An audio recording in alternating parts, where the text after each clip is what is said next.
Yay! And we exist. Sorry for shouting at people who have their speakers up or headphones in. All right, now we return to our crew being at the bottom of this. Mine shaft, looking at these various tunnels and preparing to go exploring, spelunking, as it were. Spelunking.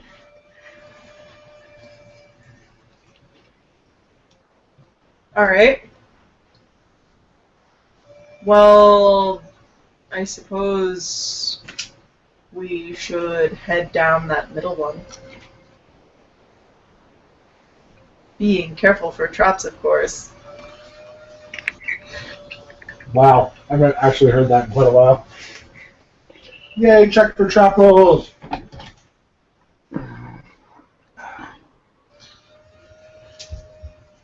Not that I actually have any ability to, like, disarm traps.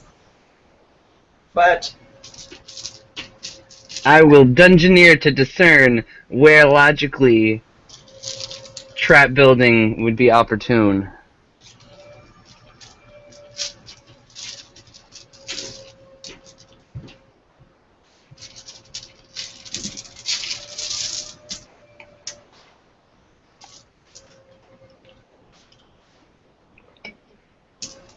Alright.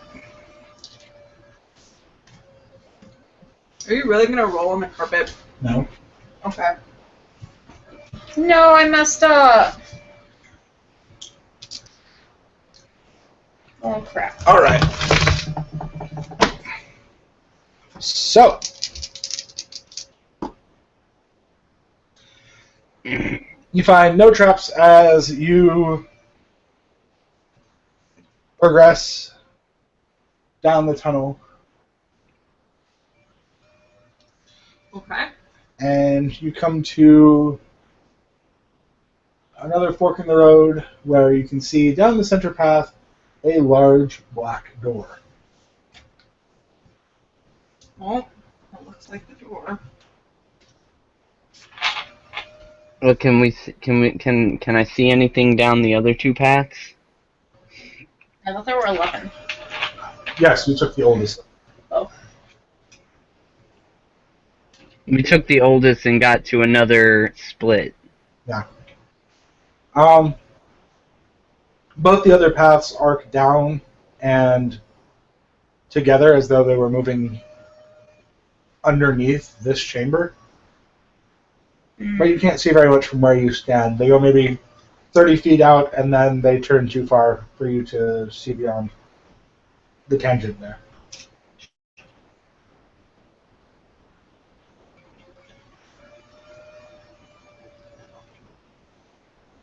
Okay. I wonder if anyone was trying to dig around because they couldn't get through. What do you mean? Well, tunnel around and under? I don't know. I checked the door for traps. There don't appear to be any. Well, who has the key? Can I detect magic the door? The door is indeed magical, but so is the Goran key. Knowledge Arcana? No knowledge, Aaron. Can I look for a keyhole? Why did you snooze it? There are many reliefs in I don't know the. why it's going on. It's letting you know that this episode is happening. Oh. Didn't you see the thing? It said FFTd20 episode 2. I didn't understand why it was telling me that. Because you're involved. So it shows you there are several different reliefs in the front of the door. But there is one that has markings that more or less match the one that you have in your hand. Is the door made of the same material? No. Darn. I wanted to fireball the door and see if it lit up and glowed and had stuff written on it. No, it looks almost as though it were made of a heavy black metal.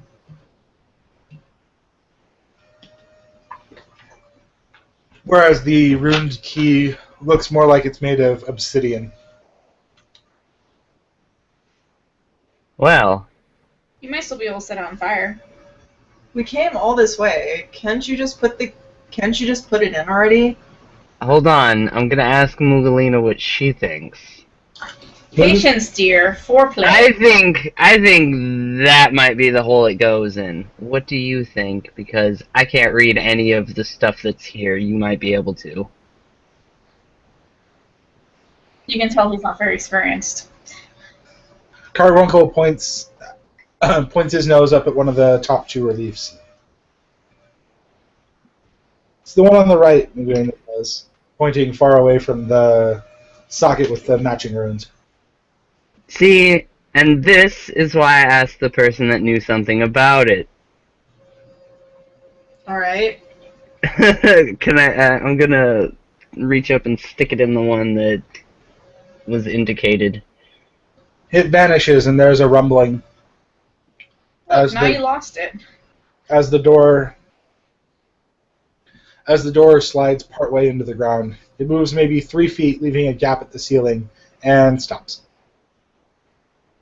I don't think that door is meant for us to go through. Moogalina, in her haste, flies up to the top and squeezes through the gap. And by squeezes through, I mean ducks a little bit. Could I fit? Yep. Alright. I try. Take a running start and jump up and slide through the gap, landing on the other side. What do I see? Lots of shiny. And can I try? Because I can acrobatics. And retry if I don't succeed. I can acrobatics as well. What's your acrobatics bonus? +3.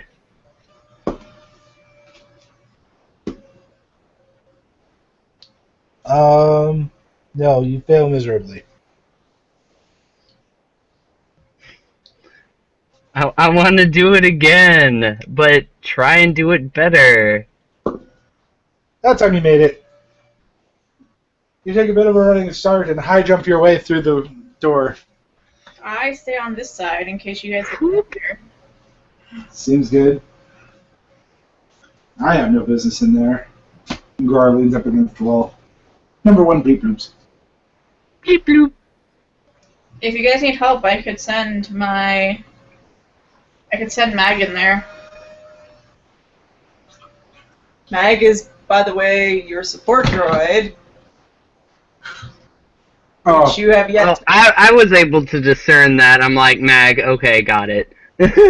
well, you know, our viewers might not know what a mag is if they haven't played PSO. This is true.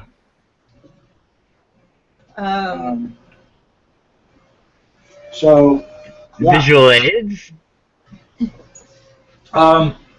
Bambi's actually drawing one at the moment. But we'll get to that. It's so colorful. Yeah. So number 1 goes bleep bloop. What does Mag say? Nothing. Mag does not have sound. Nope. Ooh. Well, lots of shinies. So lots of shinies.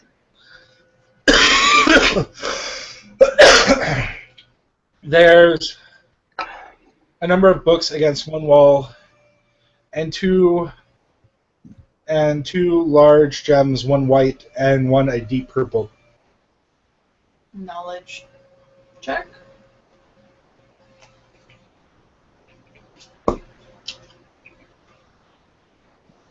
You don't know your knowledge side offhand? What is it, Knowledge Arcana? Mm-hmm. Knowledge Arcana +12. Why are you looking at your thing? I guess I can't see it, huh? No. You guys can describe it to me. No. Hey, there's this thing in here that looks like da da da da da da da. Yeah, I don't think that would work very well. There's this thing in here. It's magical and looks blue and crystally. Do you know what it is? Blue and crystally. Oh, Faber actually got it with a 30. Wow. You are aware that It's these... gonna be red. Wow. Because Did you get flour all over my shoe? yes, Yes, because of the Fire Nation. Everything was fine until the Fire Nation attacked. you got flour on your shoe. Yep. Okay. The first thing I thought of was the bus that was on fire. Wow. So, you're aware that these are the crystals of Espers, as you have helped Moogalina in her research, and she has spoke to you a few times over it because you have the key. I thought you said that there weren't any materia in this campaign. There aren't any materia yet. Magicite isn't materia. Wow. It's talked about almost the same way in the source guide. Can I attempt and communicate with them? You're hardly given a chance. An 8-foot tall, gray and red, classically demonic-looking thing appears before you. Can I quicken myself and back the fuck up?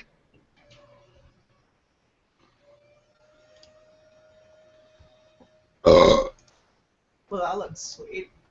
Yeah. Well, you can in a moment. Do I have line of sight? No? Stand on top of number one! Number one can't hold me. Second, I'm working on that whole visual aid thing. For everyone who might actually know what this is before. Yep. And then... that's not what I want to open. That Share was. screen? Yeah, I will in a moment.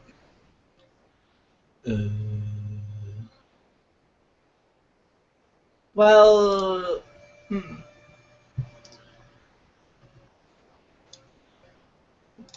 It shows up, but, Second.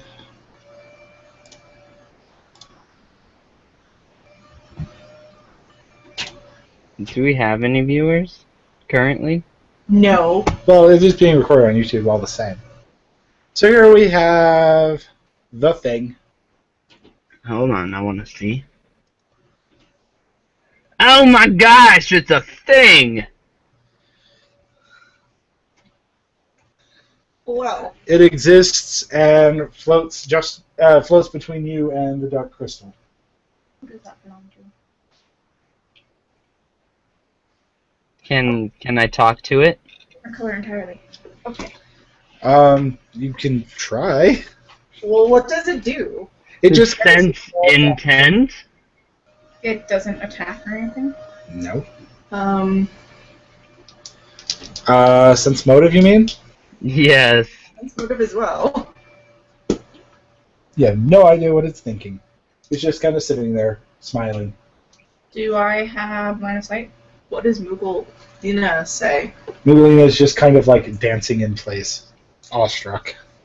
Do I know what it is now?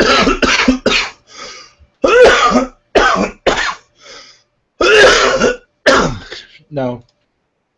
He knows that the crystals are akin to the fire crystals, but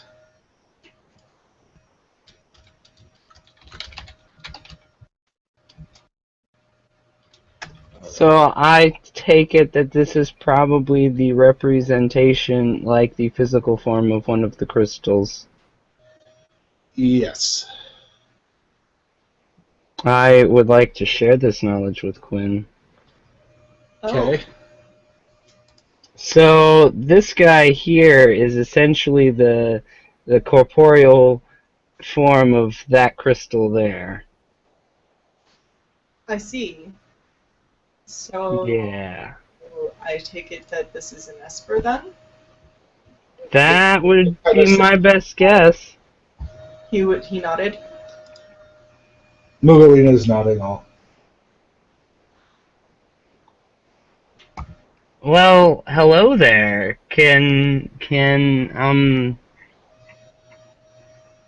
We're crystal bearers. See? The white crystal manifests its Esper as well.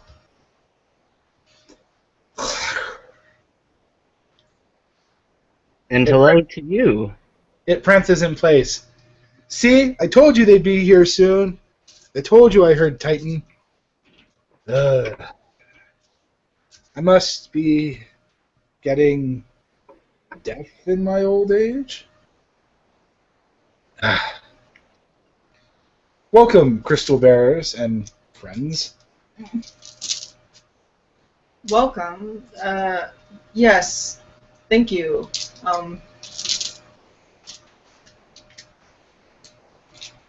So, hi. Oh, sorry. We're used to the pomp and circumstance of being known. How rude of us. The demon bows deeply. I am Diablos. I see. The equine prances about. And I am called Unicorn. Which I feel is more of a description than a name. But, I guess there's no accounting for taste.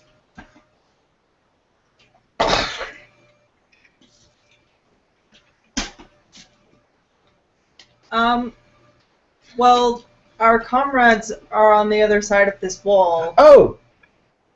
How rude of me! The unicorn stomps and the wall vanishes. Well, now you got line of sight. Guy's just kind of like, what am I doing? Wasn't he leaning against the door? No, he was leaning against the cave wall. Darn.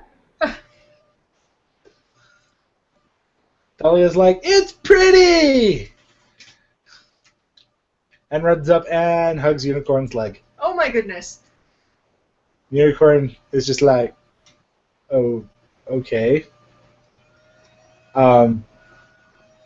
Okay, so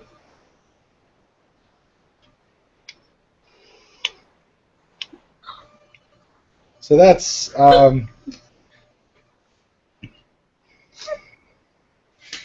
Bevy has the hiccups over here as she's trying to stifle it. Oh. That's what happens whenever all you eat is bread and you don't break it up with anything. You get the hiccups.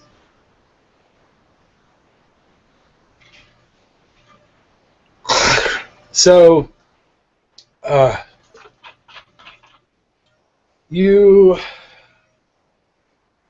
what actually brings you here if you weren't sent directly by Titan? Well, we're sent to find other Espers. I believe we were only sent to find the specific 4 Espers that align to the crystals. True, but he did. Well, Moogalina and I... Well, Moogalina's here because she's on a quest for the Espers.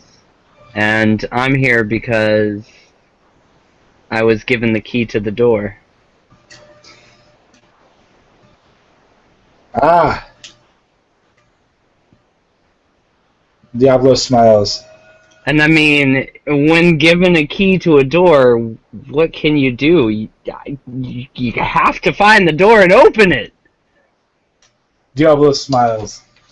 A treasure hunter, naive as I once was. I can appreciate that.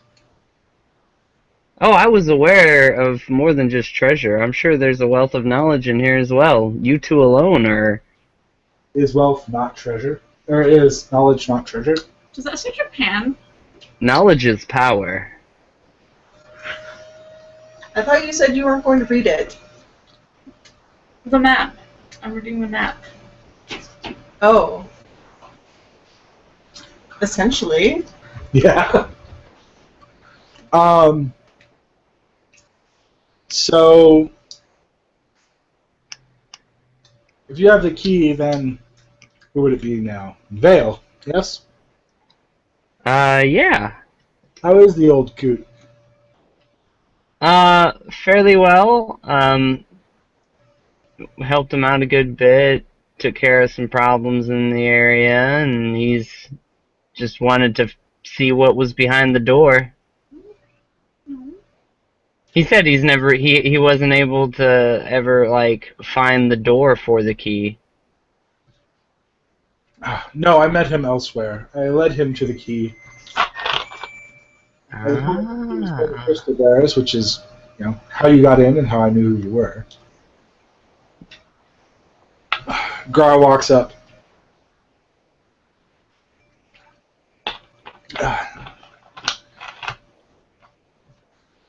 But it's been a great many years since we had visitors, and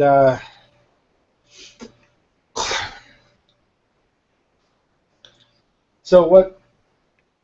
Again, what brings you here? I mean, the Moogle obviously has a million questions, and thank you for being patient. She just kind of plops down and nods.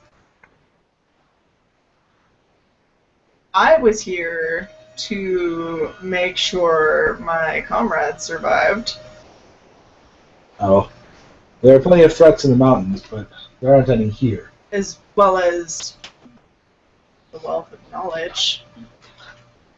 Well, Knowledge, power, and glory. And adventure! As well as Moogalina promising to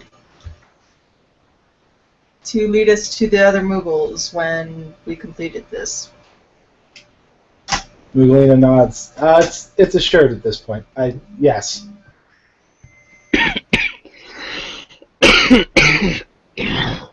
To lead you to the Moogles? Has something happened? Unicorn prods. Moogalina is the first Moogle that anyone has seen in, well, my lifetime, but from what I understand, far beyond that. Moogalina perks up. It's been a couple 100 years.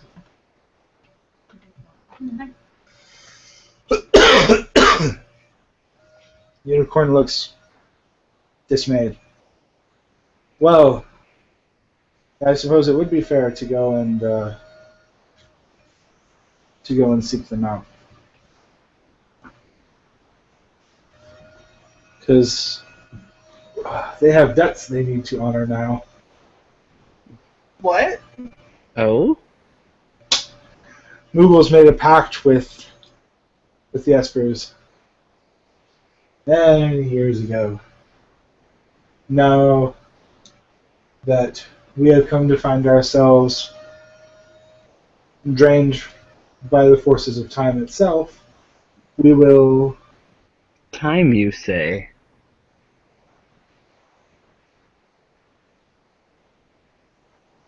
Unicorn just glares at you for interrupting her. I was just muttering to myself. I see. But they Like, in real life, I started stroking my beard, contemplating all the things I could do. But Moogles have been sworn to help those who would travel between the dimensions to keep the Espers and thus the worlds paired thereby in balance. If Titan and the other elements have called for crystal bearers, and indeed if the crystals themselves are active, then the Moogles will be the ones who help you tend the Zodiac. The Zodiac? A series of runes and crystals that will allow travel between the planes. It's how the Espers move. Oh. Are we to leave this world? Well, if you're looking for the rest of the Espers and intend to help the elemental crystals, then for some time here stops when you leave. But time won't stop for you. Oh. Time here stops when we leave. To some extent. That makes me feel very important. The world cannot go on without me. What a nice thought. Yes, all the ladies will be waiting for you, I'm sure. Exactly. And when you come back, old and wrinkled, they'll sure to find you even more pleasing. Diablo smiles. I can see that happening. Your sarcasm. It- I'm glad that's not something I have to worry about, getting old and wrinkled. Because you're already there? No.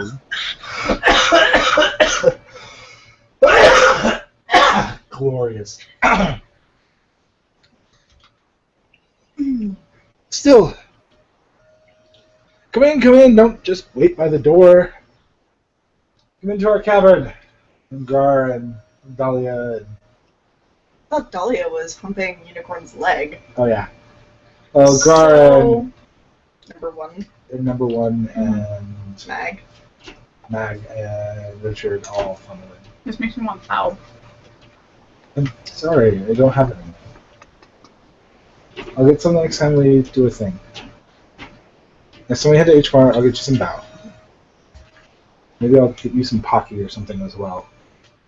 Mmm. Delicious terribleness in our... Because I have found a recipe to try and make us some too.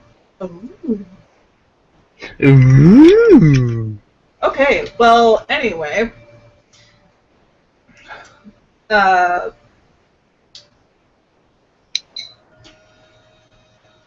So, being that this is your cavern, should understand that everything in here is yours. Am I correct? Generally speaking, yes. Okay. With the exception of each other. Well, yes. Aw. I'm sorry. How long have you been alone with them?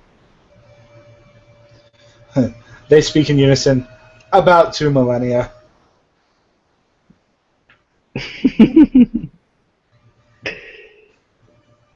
Well... No, which is to be So... found here.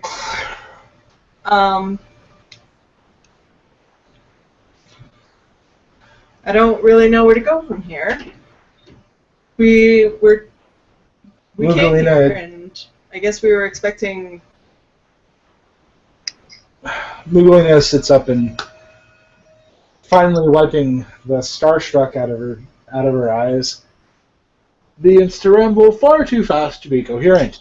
Certainly far too fast for me to mimic in my current state.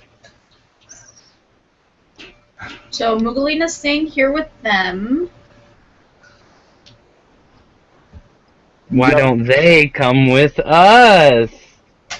Diablos touches Moogalina's head and she slows down drastically. Okay, so the biggest thing is that you spoke of temporal teleportation. The ability of the Espers to travel between the worlds. One of the things that I was told was here was a gate. Unicorn replies, there was.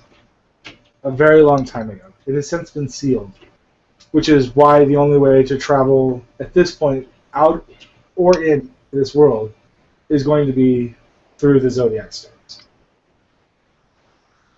They were lost and scattered recently after being obtained by some obnoxious little blonde-haired shit. But they have come back to the world and can be made to be granted. Out of character. Did he have glowy blue eyes? No. Did he have a buster sword? No. Okay. Just checking. Long blonde-haired asshole. Yeah. Well, you said...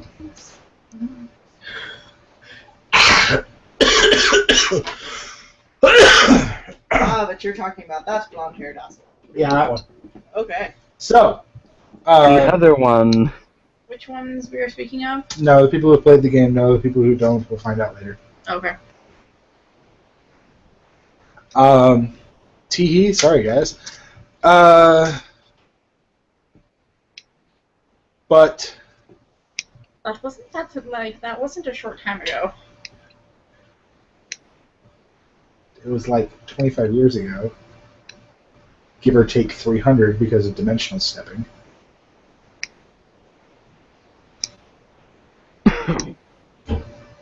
Dimensional step. That would be a trick I would like to learn.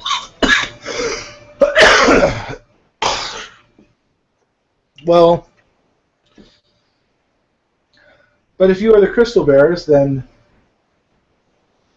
well, there are others who have been lost to the eons. Oh. People who have been pulled from their timelines and stuck between dimensions. What are those? That seems like it would be fun. Oh? Dimension stepping to rescue people? Well, no. What we were hoping for is if your summoner would be able to stay, we would grant her the recalling ritual. We'd perform it with her to bring them here. Ah. Unfortunately, the time span is problematic. Without more summoners, with only a single summoner, there seems to be a great deal of preparation and effort on her part. Are there any other summoners within the Moogles? Moogalina says, I was the only expert. The closest person to a summoner is going to be Dare. Dare? He's a high-level caster who has an interest in the Espers. He's as close to a summoner as anyone else is going to be. Oh. The reason I left the Moogles was because I am a summoner. There's no one else like me. Well. Though I've tried to train others, it hasn't fallen within capability.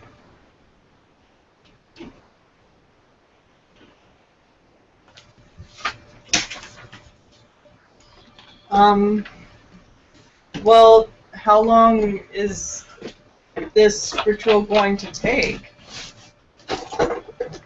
Unicorn ponders for a moment. Not longer than a month or so. Oh. Well... But if she's to study it, we would still require her to be well outfitted. One of the things about being an Esper is we don't eat. Oh. Yes. Is there any way we can take you guys? Would the ritual have to be performed here? Yes. Oh. This is the weakest junction between the worlds. That's why we've been stationed here to overlook it. Well, you see, there was a bit of an issue getting down here. I am a bit concerned about heavy traffic of bringing food, and I don't really know what...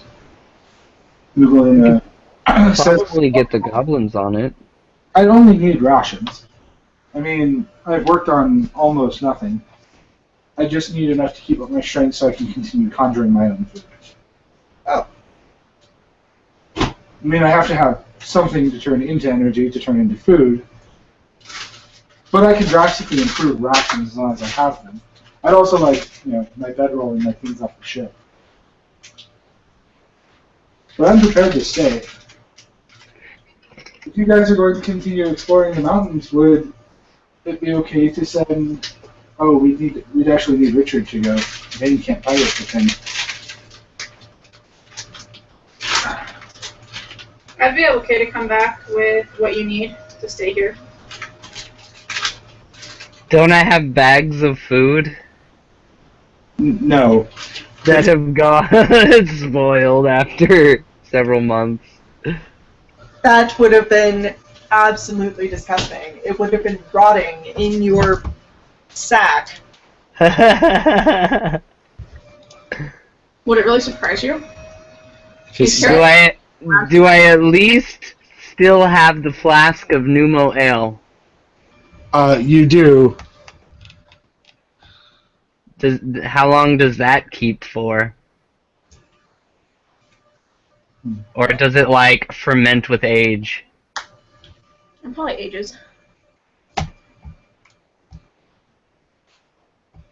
Cool. Dahlia stopped humping Unicorn's leg. Dahlia is definitely still hugging Unicorn. Unicorn's just kind of accepted this at this point. Like, well, this is my lot in life. I guess I live here now. So, you guys have been here for quite some time. When was the last time you... so, you've been here alone for a very long time. Well, we used to have visitors and tributes and the like. We were once worshipped by humans and by Moogles. How long has it been since you've had visitors? I guess it's been almost 100 years. We've traveled out to speak to others, but but it's been a long time since somebody actually came here. I've started, like, looking around the room, like, as we talk, looking at stuff. There are two large bookcases occupying one wall. There's a large, like, it looks like a minecart sans wheels that's filled with various gold and gems.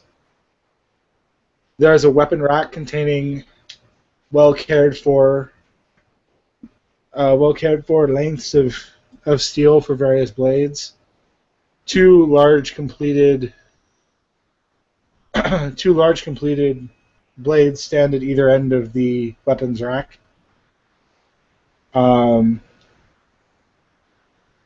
There's a table that's unkempt with blueprints and various other writings. To the bookshelf. Yeah, edit with him. Or, no, paint. Yeah. Well, first, this one. And boop. So, quite a lovely collection of literature you have.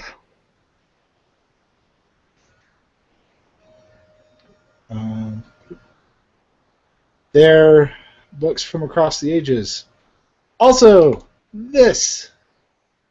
It's not done yet. You wouldn't happen to have books that can cross the ages, would you? I have to add stuff to it. So is that what you want to do? I thought that's what I was doing. Okay. Did you want to do that over there, or? I guess I can. You realize that this being up shows it on the video, right? Oh. That's why I had this up? Well, it's not ready yet. Well, okay.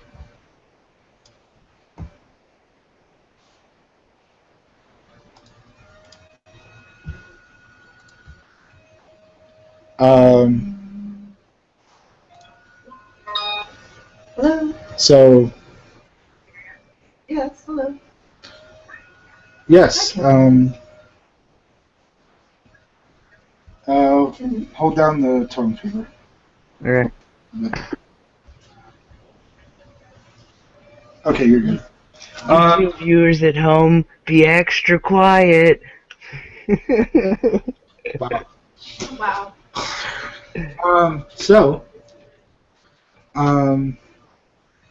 The a lot of the books are tomes from the ancient Mughals, or are our recorded history.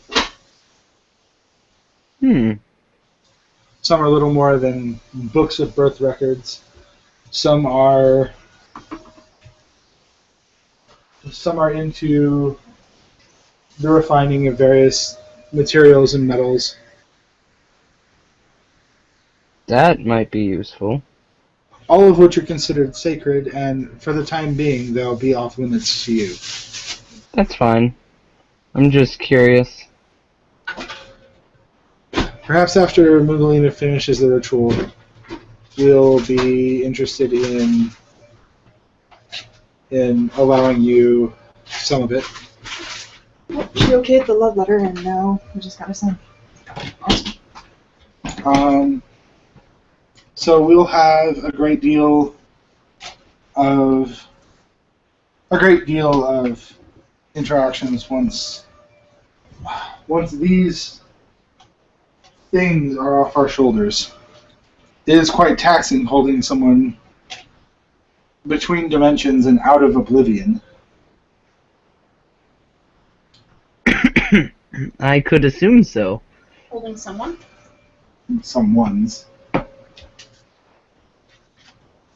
But So it would probably be unwise for me to dimension hop in here. yes. Chances are you might wind up being nowhere.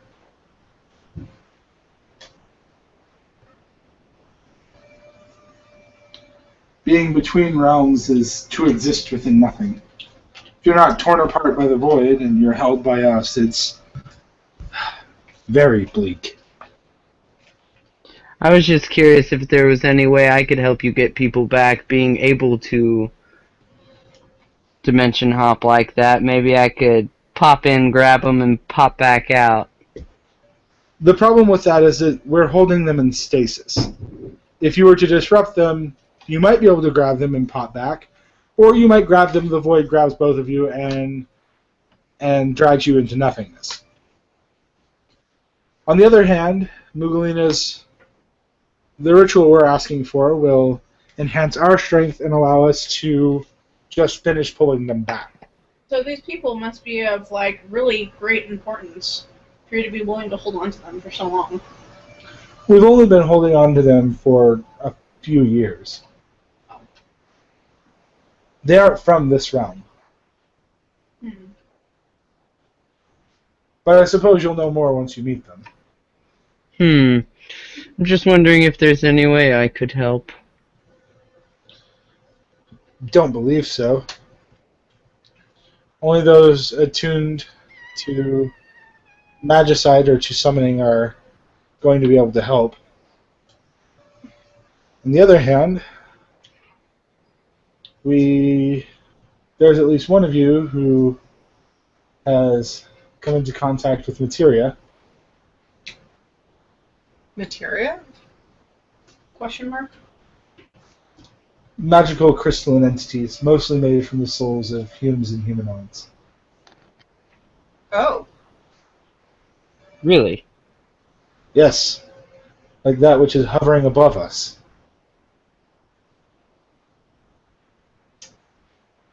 My support droid? Your airship. Oh. You were using a power source that you had no knowledge of what it actually was? Hey, it worked. What kind of engineer are you? An engineer who gets... The best kind! Good on you, Richard. The difference between an engineer and a scientist, everyone. Engineer doesn't care how it works, as long as it does. But, I mean, seriously, why couldn't you have told me? That would have been interesting to study. Well, it was only labeled as a power source. I had other engineers study it to see if there was any way to replicate it. They weren't able to. Did you stop to think about magically replicating it instead of mechanically replicating it? Mages looked at it. Oh. It can't be replicated, it has to be manufactured, Unicorn completes. Manufactured. Yes. Out of the souls of humanoids. There is that part, yes. Are there any others? There would still be some buried. There are a couple here. Oh? Ooh! And, well, we would be willing to part with them for your assistance. In this very room or in the North Mountains? in this room. Oh. Oh, I thought we were just going to help you without any reward. Yeah, I didn't really expect anything. I just thought that this was The Espers believe in fair exchange. I thought this assumed was that we were, our like, life. trying to save the world or something. Like, we were destined to do this, thus we are doing it. But if we're getting stuff for it, then I don't complain. I would hope you wouldn't complain anyway. Diablo says, of course they would complain. I mean, they're Humes. I knew that was coming. Well, to be fair, your determination makes you the most volatile of all the various races of Terra. Hey, I'll have you know that a lot of other cultures so far have said that we are some of the nicest Humes they've come across. I don't doubt it. You probably your face as well. Doesn't mean it happens. Well, We are not the masks we were, dear Richard. You Well- dick. so I guess, do we have to go back to get you things, or is Richard just going to go back? Moogalina says, I have a week's worth of rations in my bedroll. I could company up in here with just what I have on the ship. As long as you guys manage to get back to me before too very long, or if I get some of what's up on the ship for everyone else as well, I'd be able to hold up longer. You'd be able to take my rations. We should be able to get her whatever she needs from the ship, I would think. Well, again, there's like rations enough for 3 weeks on board for everyone. So you could like outfit her for the whole month, but it would diminish like how long you guys can stay away from Radamaster or similar. I think Well, we're planning to stay all that long. Even by airship, it's like a 2-day trip. wow. It seems so fast. Yeah. Yeah, because it's just like, well, you're there because you're flying, and nothing can really fight you. There's Ken. Yes, because Ken's going to attack people sitting on him. That seems bad form anyway. Like, that's like a dog getting pissed at its tail. It's just a bad idea. I'll get you! So, Well, Moogalina shoes you on. I have work to do. Okay. Don't you have like some birds to kill or some shit? all Some right, snakes all to right, poke in the eye? all right. We're going. Alright. Gar says, I'll bring her stuff down, and then we'll get going. So we no longer have a key. Is it like a special knock, or What would Yeah. you knock on? the door that I'm guessing there are to back up? Vanished? The door that Unicorn made disappear? You're not gonna put it back up? No need to.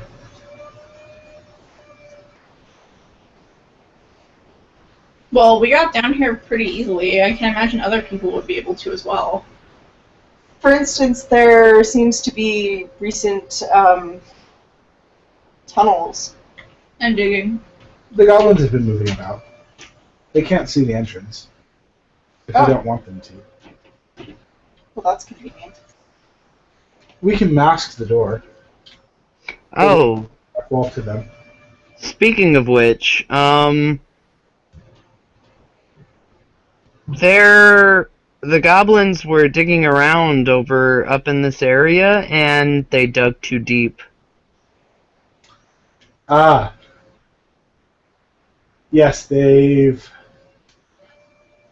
About a month back, there was some disturbance toward Phoenix's chamber. Phoenix? The Crystal of Fire, his entity is Phoenix. Oh.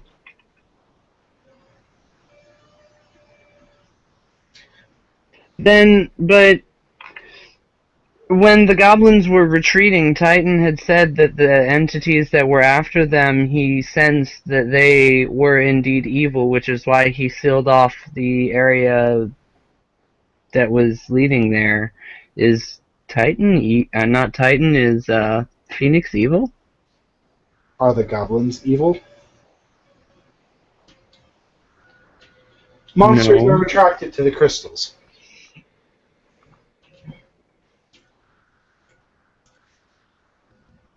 There's a reason Okay. that these mountains are known as the centers of all danger for Rabanastre. Hmm. Well, I'm going to start heading back. Okay. No, well, yeah, I just wanted to ask that because I remembered it. If you're going to go try and speak with Phoenix, know that the way is hard and filled with tribulations. There's no chance you could get us there, is there? Not unless you wanted to be warped into an area where you haven't fought your way into. Oh, come on. You don't like it hard and rough, Quinn. I didn't say that. Gar smiles. That might be worth looking at. What? Just warping in. There's no way to warp out, though. Warping into the minions of hell or potentially into fire elementals or the like seems a really bad plan. Couldn't you just warp us out? No. The travel would be one way. Couldn't Phoenix warp us out? Phoenix wouldn't be able to warp you. Oh. Well, I don't know. Could incinerate us. You? We can only work within our own elements. I see. I control life, and Diablos controls time and space. Really? Yes. He waves at you and you collapse to your knees. You feel as though you're 1,000 pounds. So cool. So my back, yeah. He waves his hands and dismisses it. Well, you're back at the lift. That is amazing. Can you teach me I follow. some stuff eventually, maybe? We might. Because Gar wings going up. time and space. He grabs you around the waist and leaps up the chamber. Yay! Not quite making it, he just kind of chucks you the rest of the way and stabs into the side with the bottom half of his spear. Before catching himself and jumping off of it to make it the rest of the way up. It's a bit taller than I expected. Well, aren't you glad that I can land? I can too. I didn't think you would have been able to hold yourself. I would have just fallen back down. How is Richard gonna get out? The lift The is lift? still bottom. It's fixed. Oh yeah. Oh yes. Use rope skill.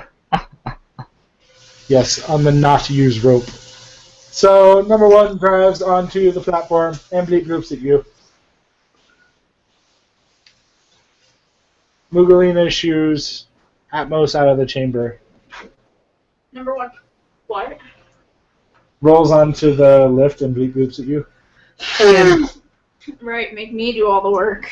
I'm okay. Yeah. I'm going. Hurry up, Atmos! I'll be back. You have knowledge that I desire, Diablos. Get overwelcomed. I was walking and talking at the same time.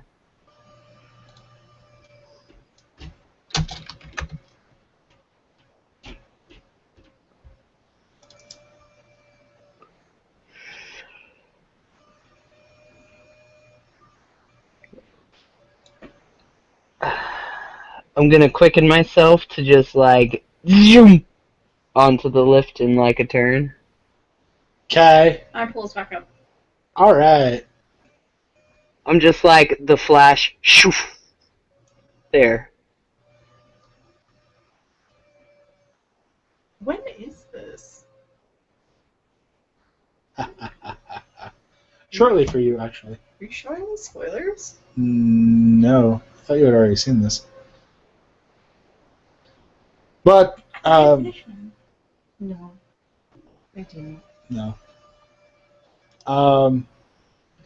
But so you pull yourselves back up to the top floor, everyone in tow. Are we back yet? And climb back onto the airship. Wait, we're climbing back onto the airship? Are you not? I thought we were going to get Moogalina her rations. Oh, yeah. You run her rations. Okay. Gar manages it because, he doesn't have to bother with the damn lift. What about the fire crystal? Well, that's your decision. So what's next on the path? Well, you can either go after the fire crystal, or the adders are nearby, and the owls are furthest away.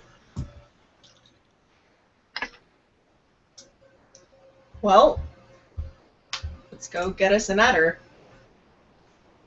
What's the adder for? A bounty. A bounty. There's a bounty for adder heads that Quinn took out. Ah, But to be completely honest and forthcoming, unlike someone who deals with bounties, I actually have a need for their teeth. I really believe that you are the last person who should be talking about being honest and forthcoming. yeah. She was once it mattered. Dahlia, you're like, yeah! See? When it matters.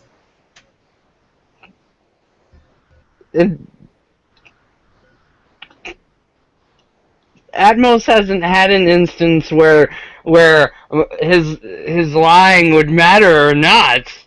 It wouldn't cause anyone direct harm.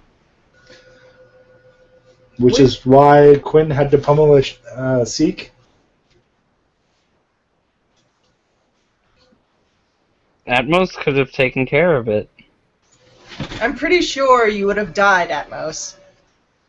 Nah.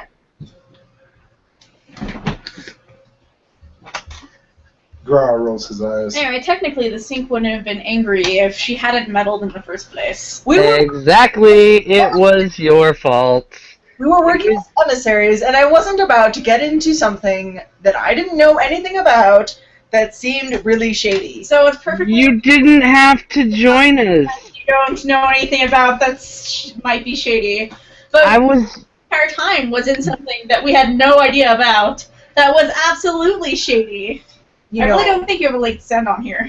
I think we should all just duke it out. Fight to the death. I disagree.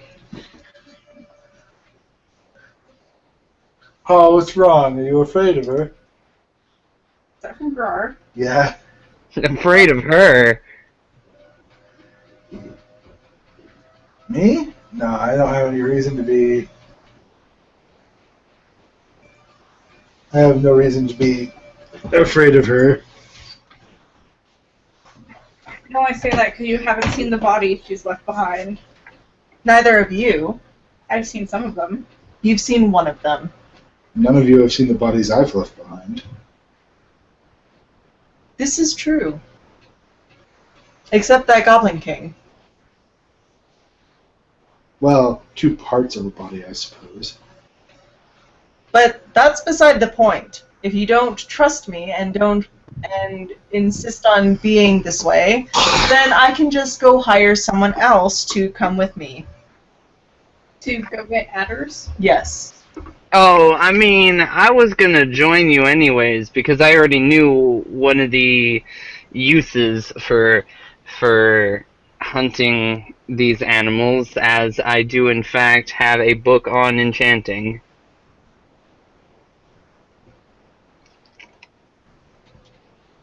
Okay. And you?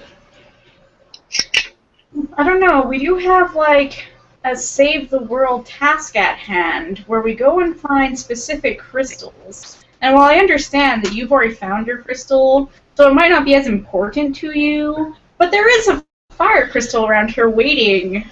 Oh, well, then if that's the case, why don't we just go find Leviathan? Still, like, down. What? Is the ladder still down? Yes. Are you just I gonna climb go? back down. This is ridiculous.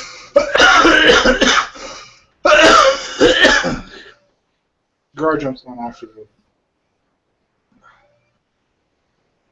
This is ridiculous. I can't work with them. They have been this way this entire time, even though time and time again I have saved them. So, and when I ask for like one little side trip, they decide to just be like, oh, we have to save the world. It's going to take years for them to show any damage. What is one side trip that would benefit us in that quest going to harm? And You realize you're like justifying this to a dude who you're already banging? Man, Richard, I thought he was the pregnant one and supposed to be hormonal. Wait, did He's you not- like I it gave down? birth like 3 months ago. Maybe she's pregnant now. Where you can hear them? Because they're off the ship now. So, what are we gonna do? Just Is the party splitting? I'm leaving. You're going to go punching at her? Yeah. Well, you have me, and I think Dahlia is climbing down the rope. what do you plan on doing, Richard? Fine. We will do this together. Oh, I was gonna join Gwen, depending on what Richard's answer was. Try and convince the others. No, I have saved them for the last time. I have my crystal.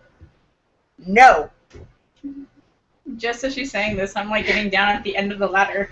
I knew that was why! You selfish whore! Whoa, that escalated quickly. Alright, roll for initiative. Quinn has first round. Bad things happen now. Alright.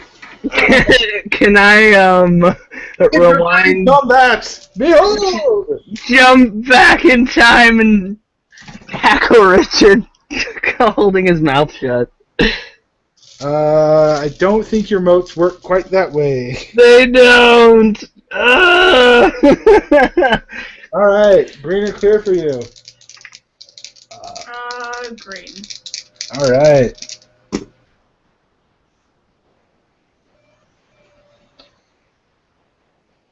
Well then. What is it? Well, 19? yeah, versus your 9. 6. Yeah, she has something that is irrelevant because you're still less than her base roll. Alright, you have the surprise round and the thing. What's your reflex? +9. With Nibus. Okay, so you do make your reflex. So she doesn't get 2 attacks before you get attacked. Alright, so you're opening with Wisnibus. Yup. Alright, you begin dancing. You are in range. You can still make physical strikes. Punch. Alright. AC? 15. 19. +5, by the way. Yeah, because that's relevant. And your bare hand damage is 1d8, right? Yep. Lethal or non-lethal? Non-lethal. Alright. I mean, you could kill him. Do it. I want the airship. Even though no one can fly it. And I need a coin. Coin? Yeah, 1d2.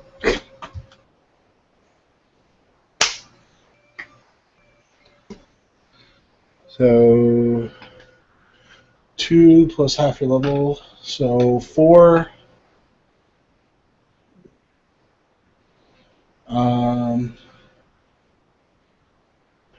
And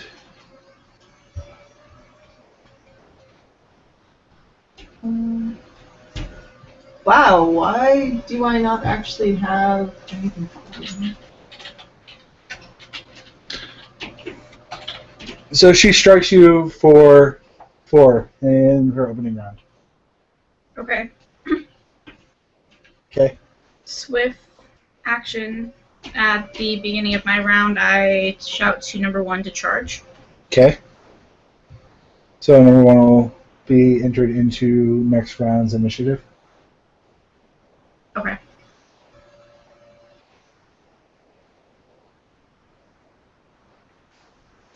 He will be second. Can my crossbow actually deal non-lethal damage? Nope. But my sling can? Yes, in theory.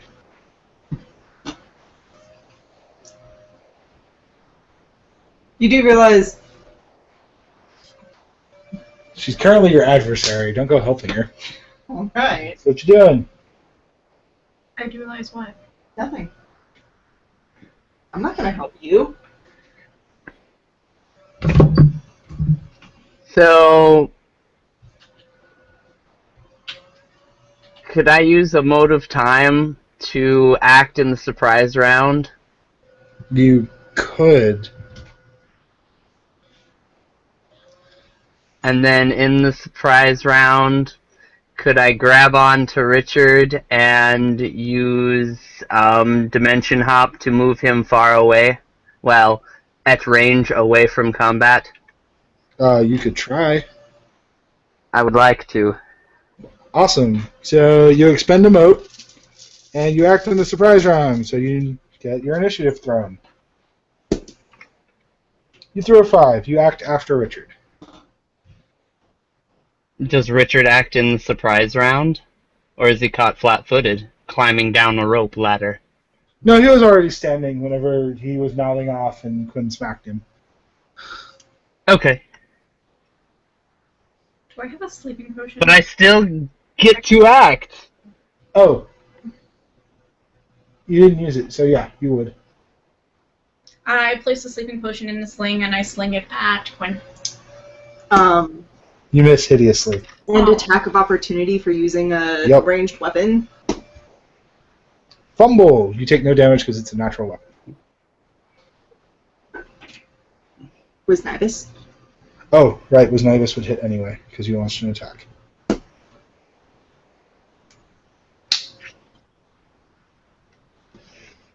Another 2 damage to you. Alright, it's your turn, Atmos. What do you want to do? I'm gonna grab Richard and teleport away. Back onto the airship. What's wrong? What's that? What are you doing? Grar hits you for 29 damage. Hits me? Yes. Why? He crushes your ribcage and you are unconscious. When did Grar enter into this combat? He tried to interfere. I see. Grar had the highest initiative and had a ready action to keep number 1 and number 1 and your robot out of the fight. So he just collapsed. He just lunged over and used the butt end of his spear to collapse his chest. You felt your system shock and fell unconscious, by the way. Do I have time to stop? Hmm? Well... Oh, shit. It's your action. He's like, we have a healer on board, right?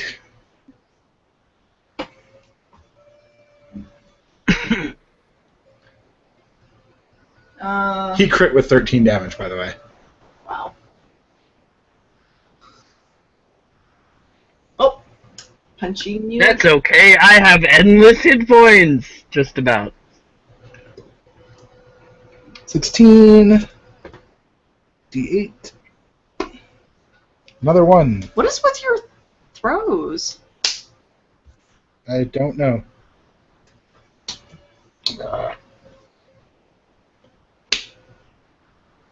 Another 2. So you take another 4 damage. I take another 4 damage. Mm-hmm. And now it's my turn. Yes. Okay, I pull away and cast Heal on Atmos. Okay. Because unlike some people, I actually care whenever, like, people who are in my party, like, die. He's fine. Plus 9.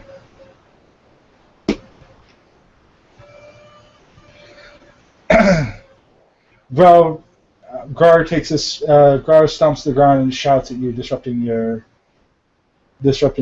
attempt to heal Atmos. Why? You are being dueled. I am not being dueled. Her action. And by the way, like how you just like another attack of opportunity? Yep. Miss. With Nibus.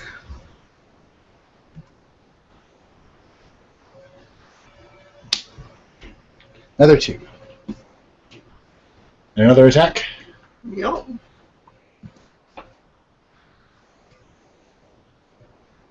So wouldn't have, like, number 1 have acted at some point? He would have gotten stopped by Gar. But Grar stopped Atmos. Yeah. Do you actually want me to make Gar stop number 1? Or would you have stopped number 1 from attacking after you saw Atmos get all smashed up after for attempting to interfere? I don't know. Would you have let number 1 continue to attack after Gar smashed Atmos in the chest? Well, I never gave number 1 Wow, instructions. I assumed that you would have ordered him to stop.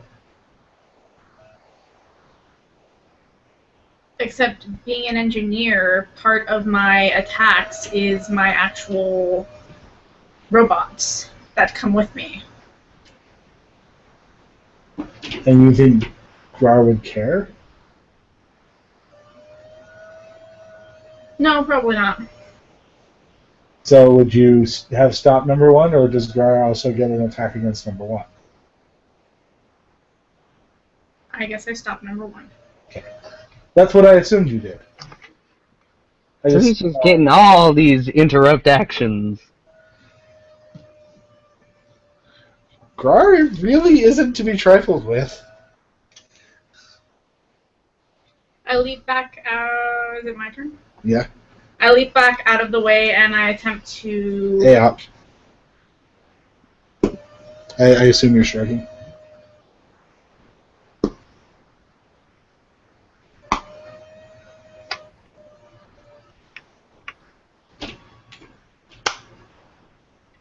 Then damage. Not yet. No, I have 36. And how much have you taken? 4, 4, 4, 2, 4, 2, 4, 10. 0.42. It was 1 and 2. It was 4 for her first attack. Punch push with Nibus. Then it was 2 for Wisnaibus on the missed AOP. Then it was 4 for Punch plus Wisnaibus. Plus 2 for Wisnaibus.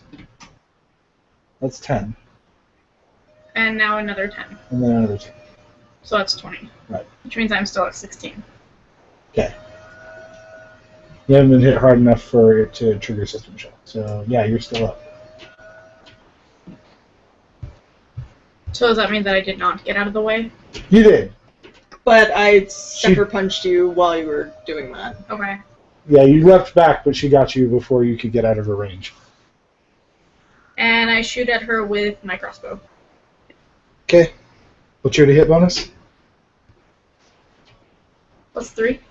How did you get it Okay. out? It's not a swift action. You had your slingshot, and then you like somehow got your crossbow and like loaded it. She has 2-weapon fighting. Assuming crossbows are assumed to be loaded if they haven't been used. And Also, her crossbow is chained to her gauntlet. Yeah, she can actually use her crossbow, or she can actually use her sling without de-equipping her crossbow. And Because of the weapon chain, it's a swift action to draw the crossbow, Yep, I believe. Where's the to hit modifier? it's your ranged. Attack bonus? Yeah. Oh, 6. Awesome. Richard is essentially always armed because of the 13. binding bracer. Isn't enough to hit her. Nope. Nope.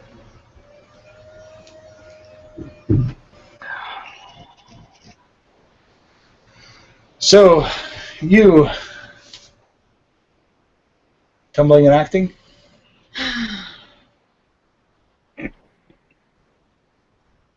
yep. Can I fortitude roll to regain consciousness? Yes, you should have actually been doing that each round. Because you aren't at 0 health. You made it, actually, on your first one. You hit the ground, and shortly after you recover consciousness. Gar is standing over you. Ow. Well, you tried to interfere. I kind of acted. Sorry. I'm not going to let you interfere, or her robots, or anything else. I see that. You should have said so beforehand. I thought it was understood. I So, thought she was just having a temper tantrum. Vane's up on the ship. We'll get into, that's a really nasty wound. I highly advise you don't move. Don't worry about it. Too much. I'm gonna motive time and old wounds it. That's as much healing as you would get in 8 hours. It's 1d8 plus my caster level. Oh, okay. So 1d8 plus 5. So you restore 10 HP. So my chest just kind of like Restore. bruises and grows back. Ugh. I still wouldn't move too much. That still looks like it hurts a lot. Yeah, it hurts, but Atmos has an elixir for that. Alright, so What that is your happened. problem with me? From day one, you have been.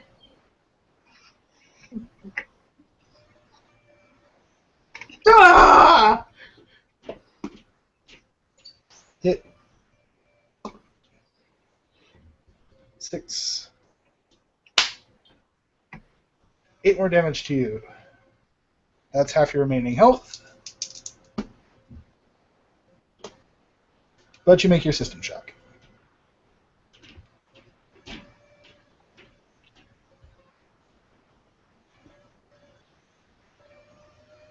Is she right up next to me? Yeah.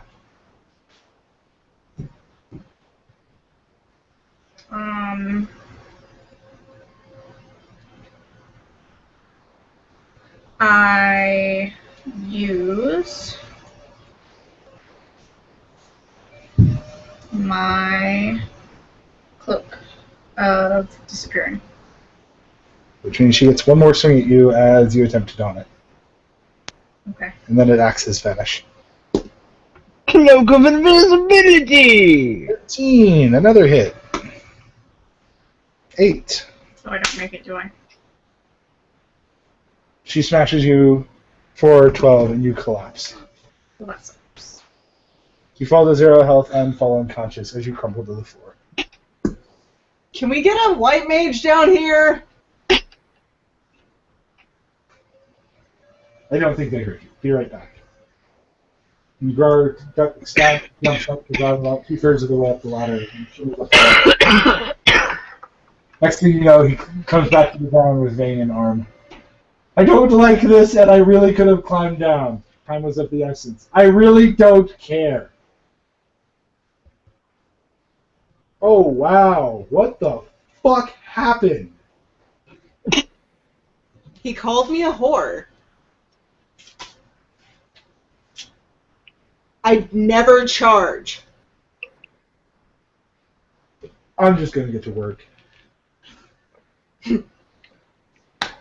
Cure greater wounds, cure greater wounds, cure critical wounds. Off of a scroll. Because I recognize you can actually cast that offhand. So I'm fixed. You recover 20 health. I'm almost fixed. You recover 25 health points and are revived. Son of a bitch! Are you feeling alright there, Richard? No! How's your ego getting your ass kicked by a woman? I don't really care. She's barely even a woman. Well, you seem to be back to yourself. And whether that's good or bad, I'll leave to the ages. God. You okay? I'm fine. Oh. Cool. Gar, are you alright? He shrugs. Not unless you have something to get blood out of heavy wood. I don't. Well then, I'm fine. Alright, then I'm going back to sleep. And please don't do that again. At least for another 8 hours. He comes back onto the ship. Oh.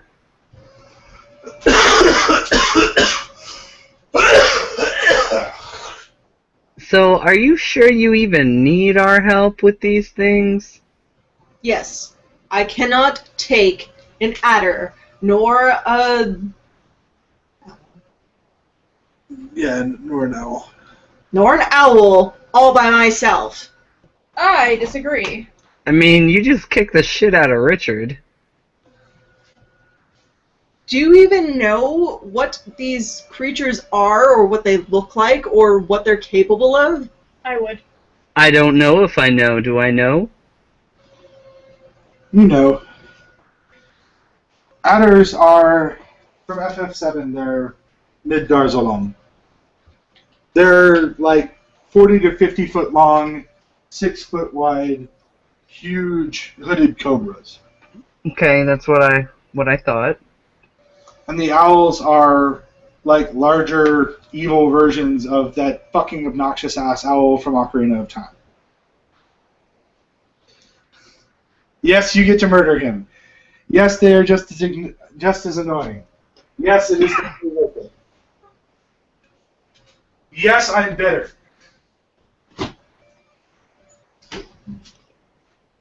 Anyway, no. Anyways.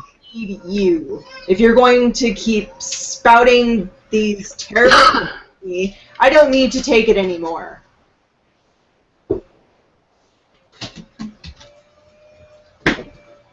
From day one, you have always been horrible to me.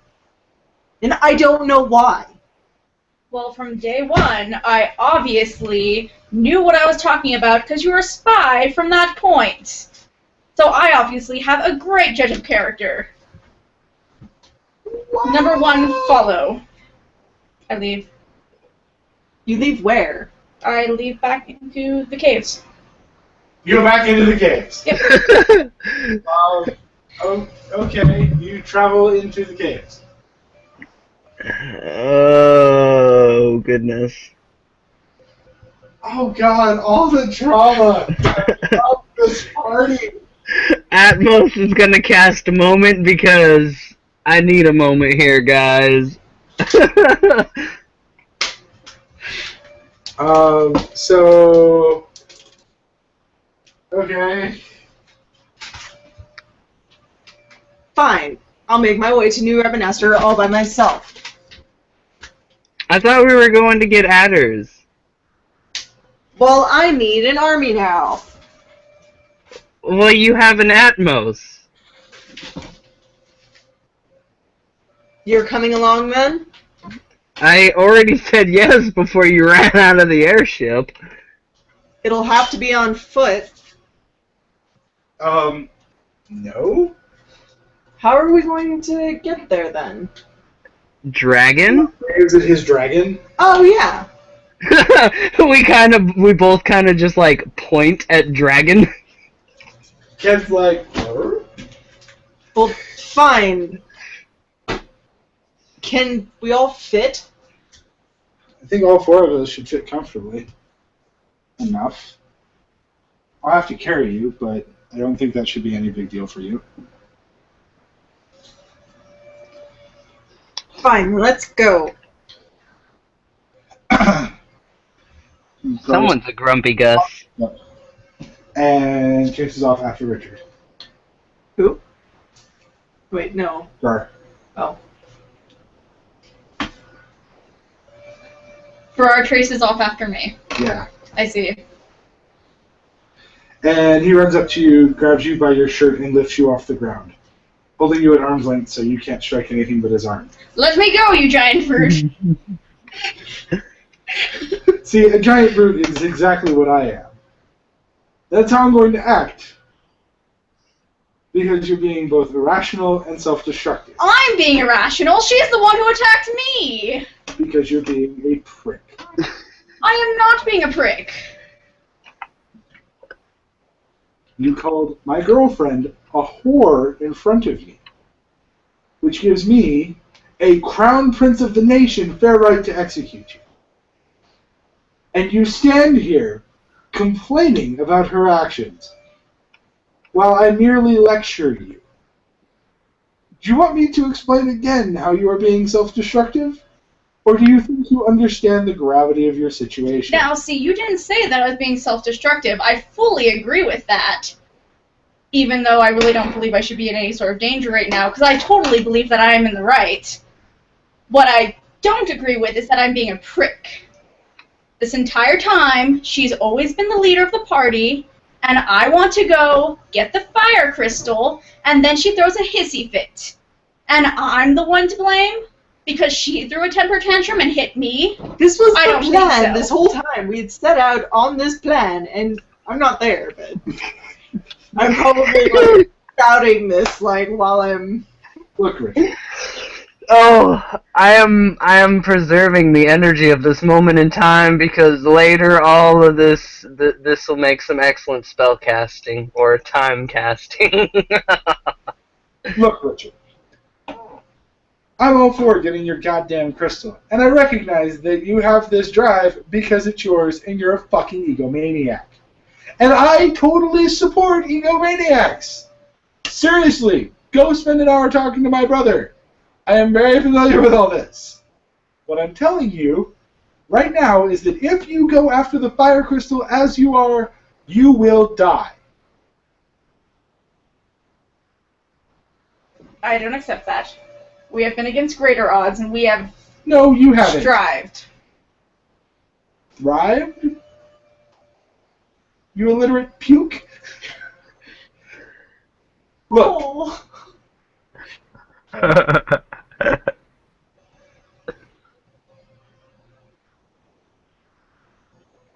Are you crying? sorry.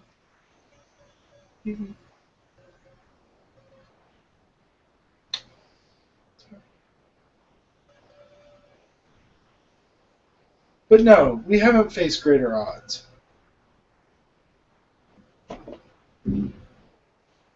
We have no protection against flames. We've heard tale of fire elementals. Even I can't face them. What do you mean we have no protection against flames?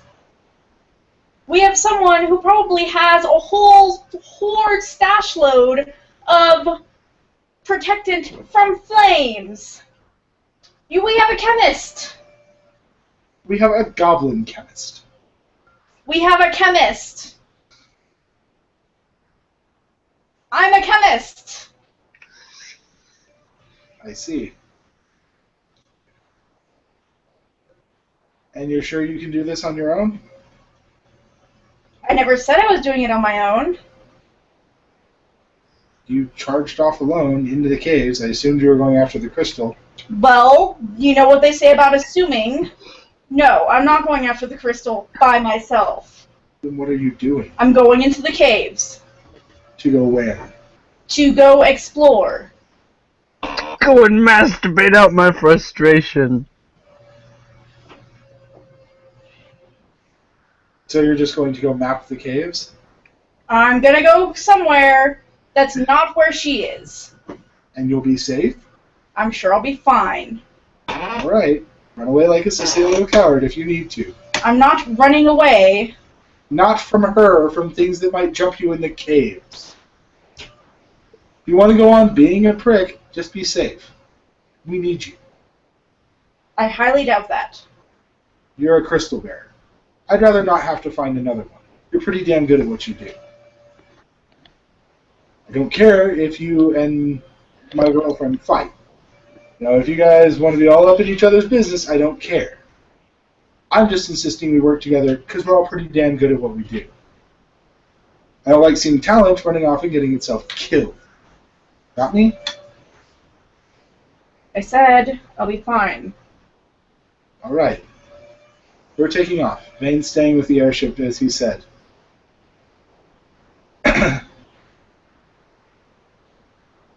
We'll probably be back within a couple days.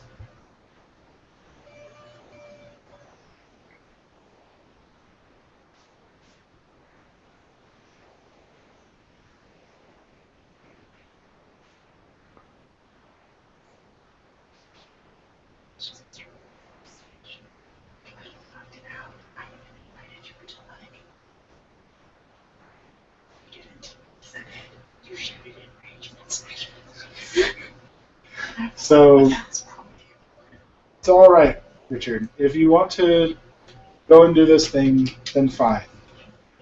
The reason that we're going after the owls is so that we can be better prepared for this. And the others. The others are offensive. The owls are defensive. Their feathers can be made into armor that helps shrug off the ambient temperatures down here. And the blood. Is for other things. It's tasty. That's why we're going after the owls and the adders. Well, I'm not interested. You're just going to be stubborn? I'm not being stubborn. Very well.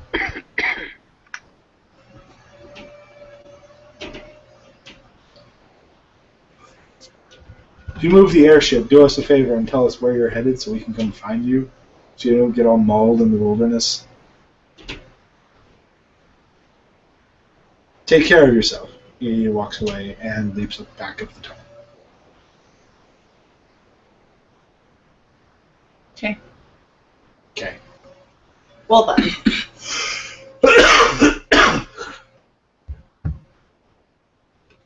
So, are you still going after the adders? Yes. Okay. Well, Anyway, if I guess Atmos knows what I'm going after the adders for, For Vorpal. does Atmos' character know that? Okay. yes. In character, I have read the book on enchanting. Okay. No, but I meant sorry, Atmos' player. Do you know why?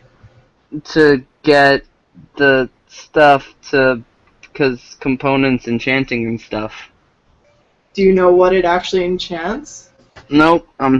Although from context clues, I'm probably gonna take a guess that it's enchanting in preparation for taking on that area. It's Vorpal. That's useless for me. Not for justice. For justice is a rapier, which is piercing damage. Vorpal can only be applied to slashing weapons. Oh. Well. Then. That's why I was thinking about having a rod of wands and multiple blade attachments. Well then. Sorry I got so heated. I don't understand. After all these months of having this information out, he still hasn't let it go. And he apparently has just decided that he knew all along that I was a horrible person. Well, horrible people do tend to deflect their own selves onto other people. I don't think Richard is a horrible person. Well, deep down, no, but superficial, outward expression of interpersonal niceness isn't always the best. Garrar shrugs. He might be an ass, but he's a highly capable ass, and I respect him. Yes, those words. Yes. Hopefully, cooler heads will prevail, and when we get back, we can resume our mission. Oh, I'm sure if we get him something shiny that can do cool things, he'll get over it. Okay. Well, fairly certain. I'll doubt that. I don't know. Never underestimate the power of shiny.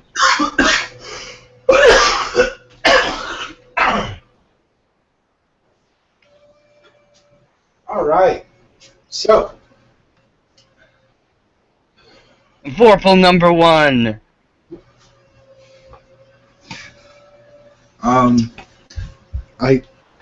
I guess I can allow that. Number 1 can just go up and knock heads off, tackle heads off.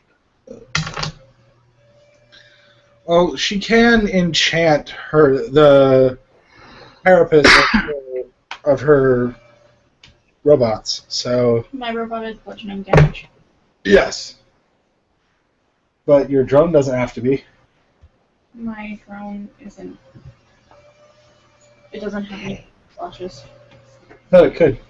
I don't think so. Anyway, I'd totally let you strap razor blades on it. so that it becomes like, charge! Just tape. I can see it just like glued razor blades all over, and it charges and spins to Vorpal heads off. I totally like it. Buzzsaw drone. Pretty much. That would be pretty neat. Alright, so Richard goes and explores capes. It technically has an attack, and it uses a ranged touch attack that deals 1d6. Oh yeah, that's right. It uses energy Half discharge. fire, half lightning. Yes. Yeah. Like zzz. Cool. Yeah. I like those. Yeah, it's Things totally a like- Cannabin. Yeah. It's a Cannadine! Congratulations, you have a Cannadine. Thanks, Meg.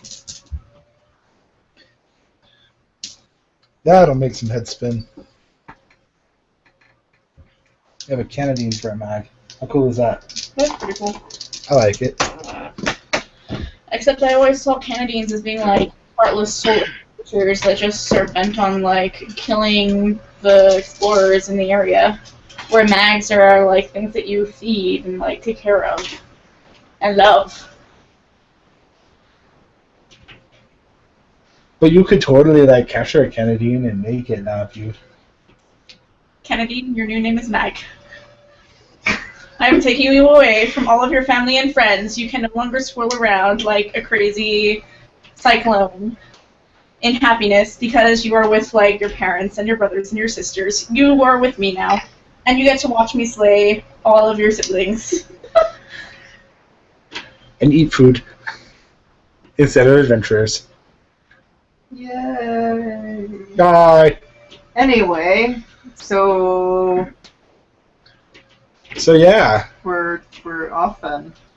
Alright, so You climb up into the mountains, and does anybody have nature? What's the next highest nature roll? My nature roll is +8. That'll work. That's not so bad. I'm like, he was kind of important to this idea. It's okay, I took 1 point of knowledge in everything, so I'm good a little bit at everything. Okay.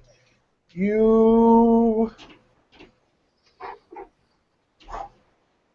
are aware of the fact that Zolums in the summer rest up above the snow line. During winter, they would come down and start hunting.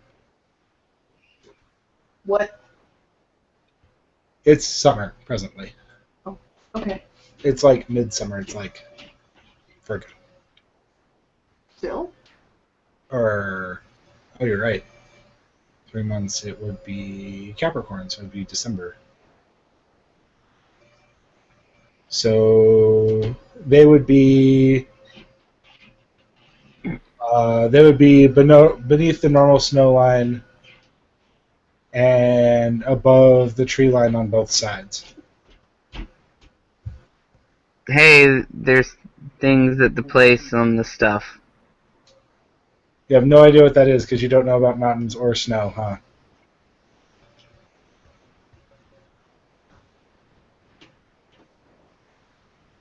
I told you. I don't know what that means. Trees don't grow above a certain point on a mountain. Oh, I knew that. I saw that when I was driving. When I drove to you guys, I noticed that. I'm like, oh, huh. The tree line, and the snow line is where there's like always snow, even during the summer, at the tops of some very tall mountains. Uh-huh. Yeah.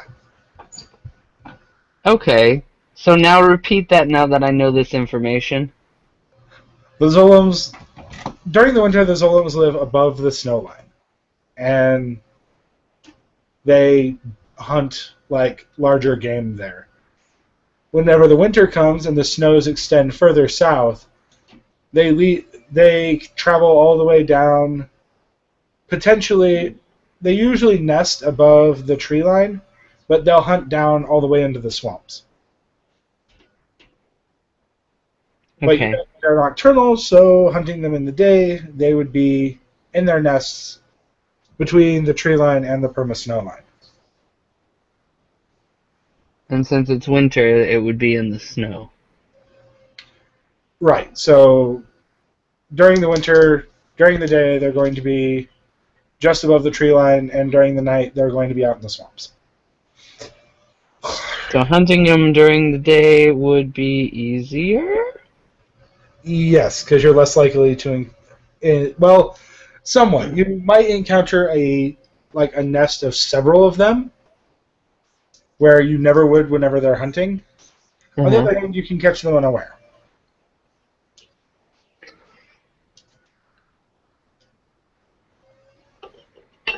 Which is useful.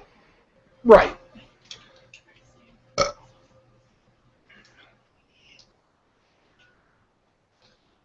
So you know roughly where you can find them, and you know which direction to hike in. Hey, we can find them in this direction, roughly. Are you going to follow him? Yes. All right. Perception check. All the perceptions. Okay. Well, With that +9. You march down. You march down in elevation and start to wind through the mountains to the northwest along the mountain range toward the up towards the northern swamps, which are north of the Goblin Kingdom in turn. And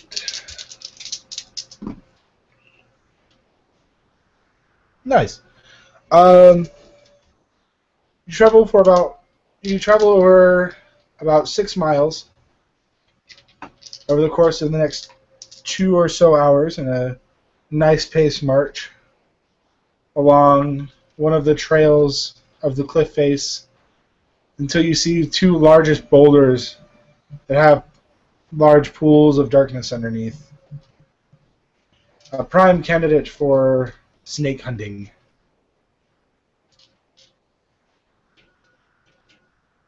So, what do we do? Well, I had done Sorry. research on, like, Oh, yes. Well, I don't know anything about snakes in real life, so. If you brought an engineer along, you might have been able to set up traps. I tried to bring an engineer along, but the engineer didn't want to come. Well, that's what happens whenever you smack engineers around. That's what happens when you call people whores. Happens when you act like a whore. How did I act like a whore? I did not have sex with you and demand payment.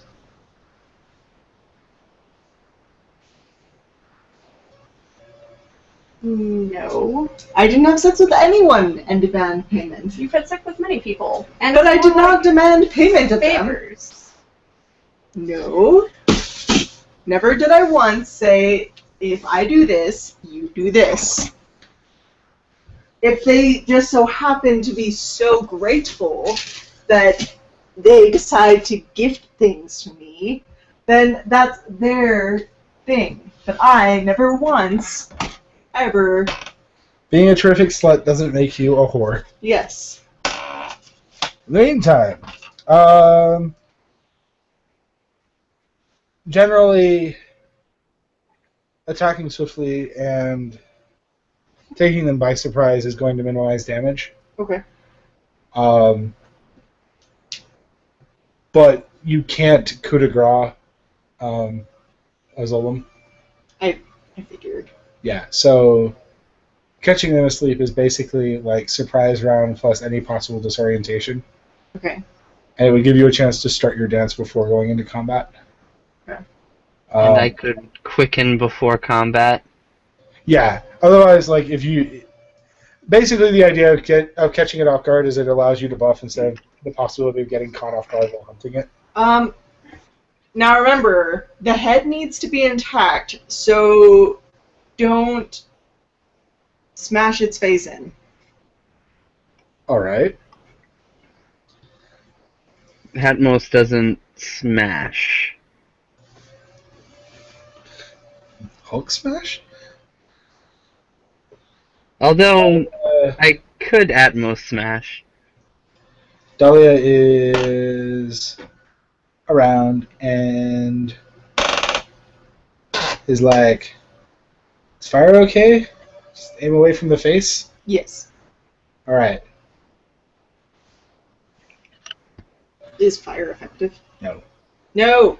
No, fire's not okay. Oh? Is poison effective? Against a large poisonous beast? No. Is anti-poison effective? Potentially? Ice. Ice. It's a lizard. Does anyone know? Well, that was out of character. I know. So is the other one. Okay. Dahlia's like, I know ice and arrow. I didn't prepare any fire, which is why I was asking. I have a wand of fire, but Well, ice works best. ice it Now, if only I had an ice blade. Yeah, if only. No inferno for you. Let me add an ice blade to my list of things I want. Okay. So, I guess let's start a dancing.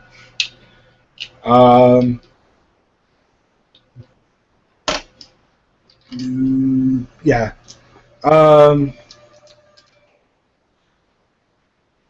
Grar. Or should I do Inspire Courage? Would that be better for everyone? Might be. Yeah. So you're inspiring courage, +1 on all allied rolls.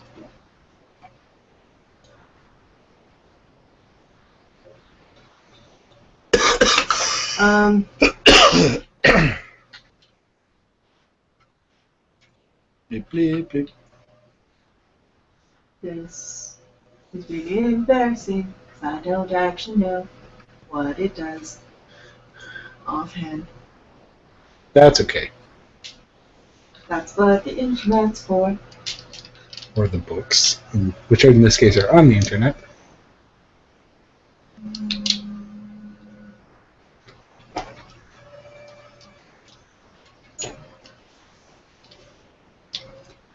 I think it's up.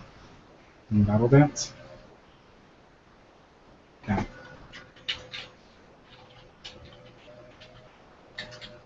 It's Control F. Oh. You hit Control P. I see.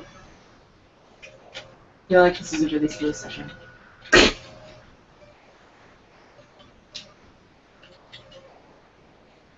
Okay.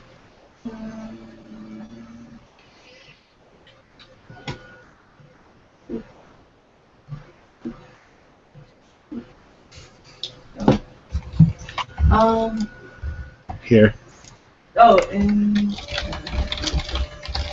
that doesn't actually. Here you go. Ah. There you go. Hot.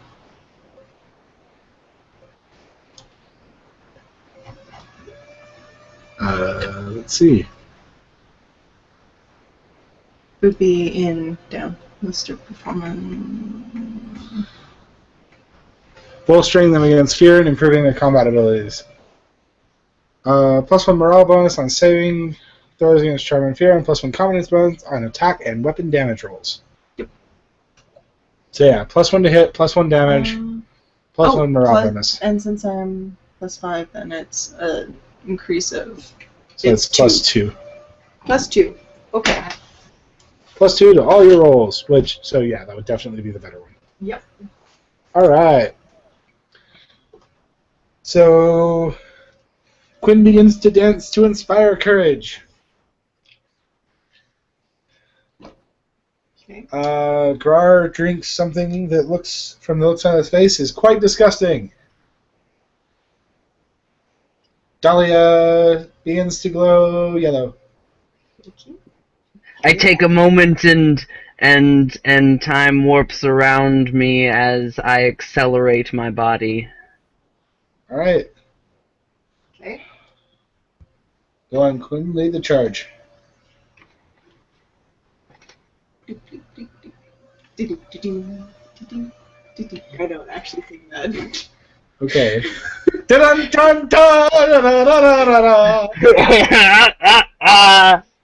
as you work your way into the cave, now buffed up, there is a single Zolom wrapped into a coiled state in this cavern.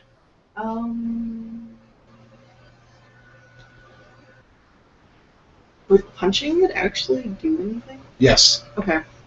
You are powerful enough to deal damage to it. Then.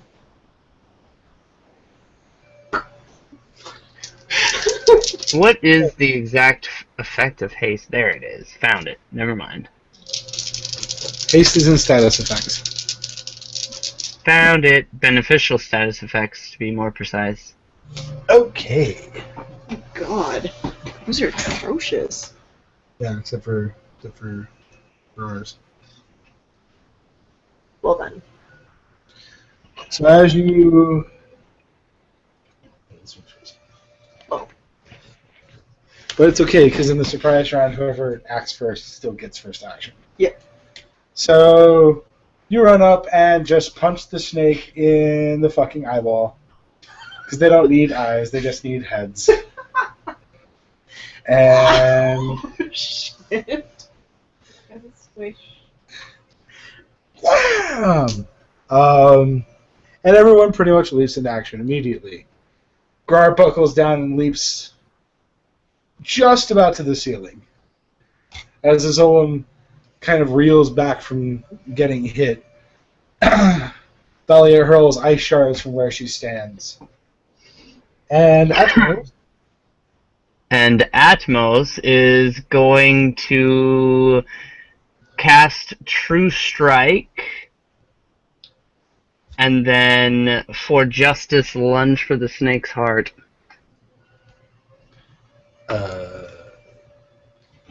Can I do that? Does he know where the snake's heart is? As long as you were... were you... I'm assuming you buffed before combat? Yes. Alright. Well, the spell True Strike adds 20 to my attack roll. Yep. So, I mean, I don't think I really have to worry too much. I'm gonna hit a vital organ. Well, we shall see. Alright. But Quinn actually landed her hit first, and because her target was prone and unconscious, she doesn't need to roll to hit. She automatically gets double damage. Sweet. Alright. You pull back your fist with a little bit of brain on it. I don't know where the hell my coin went. Your Quinn? Coin. Coin. There's another one on the table. Why do you have a coin? 1d2. Oh, right. She's using Inspire, not... Not with Which negative. means I get on my stuff anyway. Yep. So... You hit for 2 plus your competence bonus double. So you hit it in the eye for 8.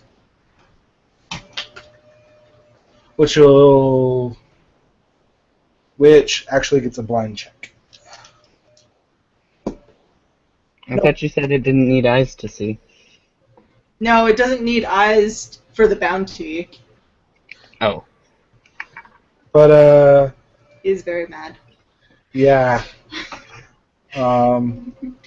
So you totally just danced up and punched it in the fucking eye. Can I push out?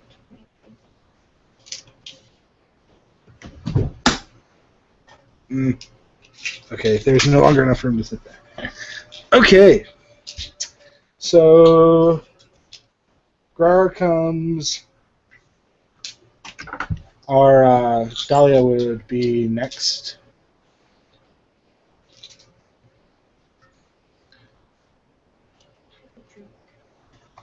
And... Also, did you calculate the bonus to my initiative from the Time Age ability thingy? Haste. No. Haste doesn't doesn't give an initiative bonus, or at least that's not what it says under the status effects. Ahead of Time is an ability that a Time Mage gains at 2nd level that adds 2 to his initiative. Well, that should be in your character sheet, and you should have reported that at the time. But Okay, it is. I mean, I put it in there, yes. So the initiative plus... after Dahlia and you still act after Dahlia and after Grar and before Quinn. Oh, yes, I was just making sure that you were aware of that added thing. Well, I will be next time.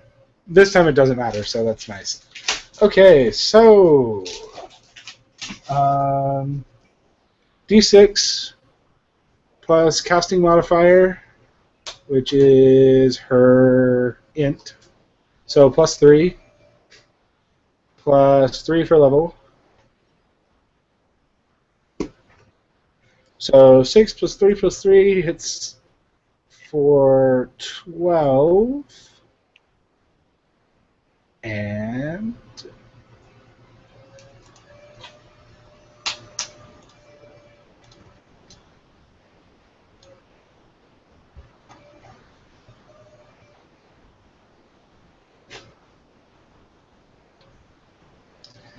she attacks the... she hurls 2 large ice shards from her hands, which stab at one of the coils laying on the ground and freezes it to the ground in turn, dealing 24 damage. And icing over where it is.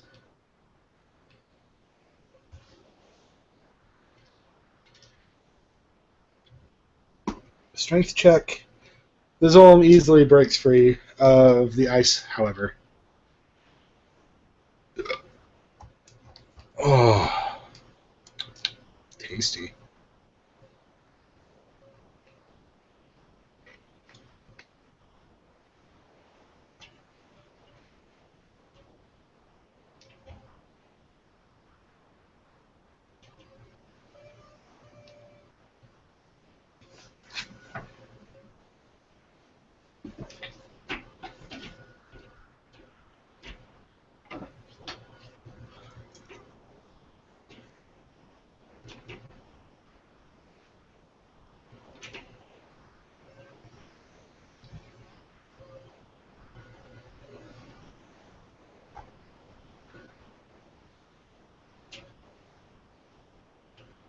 So, Grar falls from the sky, dealing 2d8 plus 3d6 plus 6.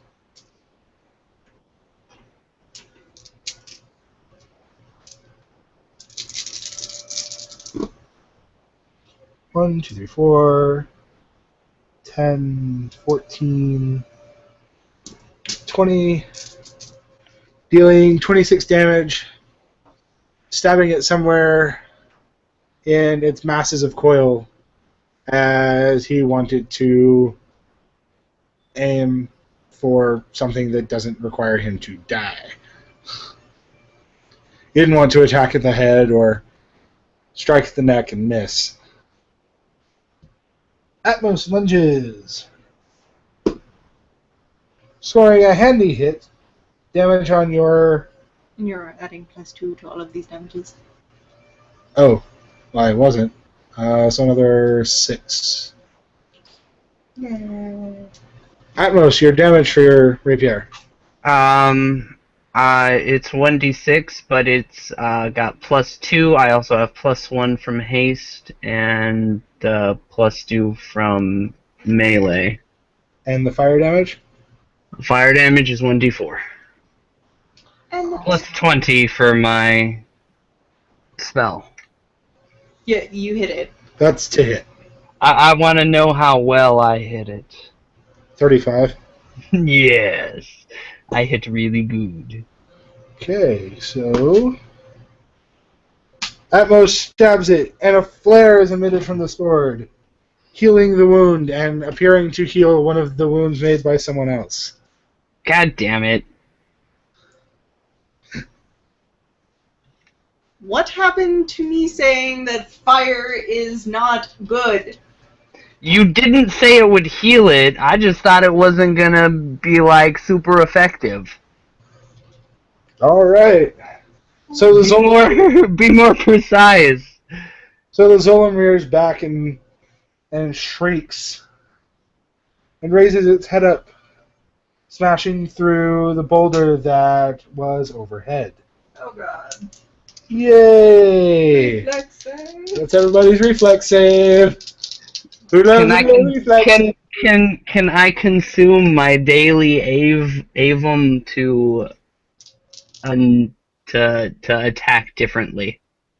Yes. I would like to do that, and instead of stabbing him with my sword, You still have True Strike on. I still have True Strike, and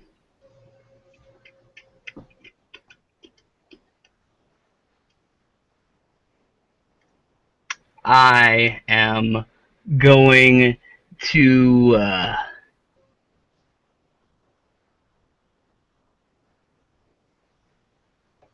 recall some agony on this fool. Okay. I mean, I don't...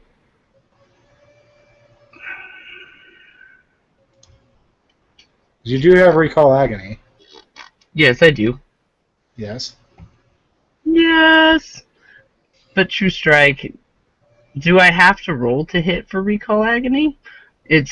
Wouldn't it just be a save on his part? I think Recall Agony is actually a touch range spell. I think you have to touch him, and it would appear where your hand lands. So yes, you'd still have to make a touch attack, which you would make. Okay. Okay, well, I'm gonna try to make him recall the future agony of his heart stopping. All right, 46 it is.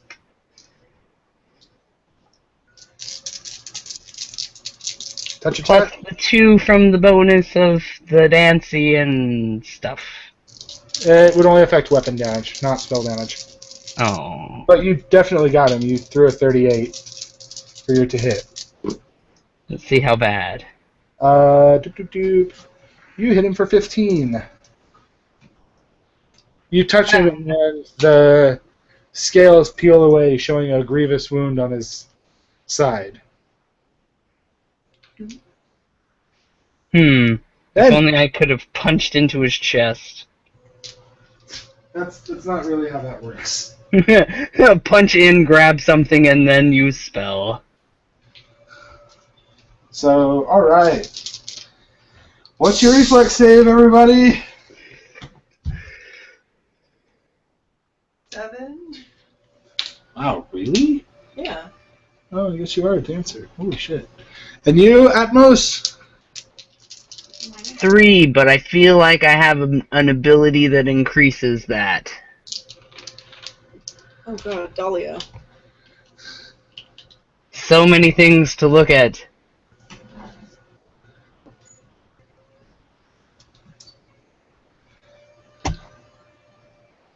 Reads, Oh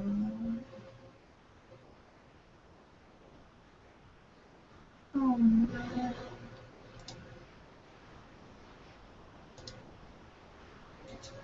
Grace.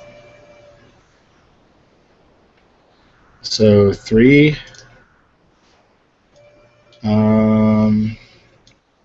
3 for you, 3 for Dahlia,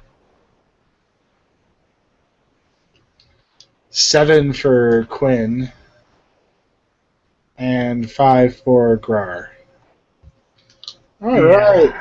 I have 3, and if need be, I can roll a second. All right. So we have Dahlia. 8. Ouch. And we have Atmos. Ow. Sorry. What did you do? 16. She pushed the leg out more while I was laying against it.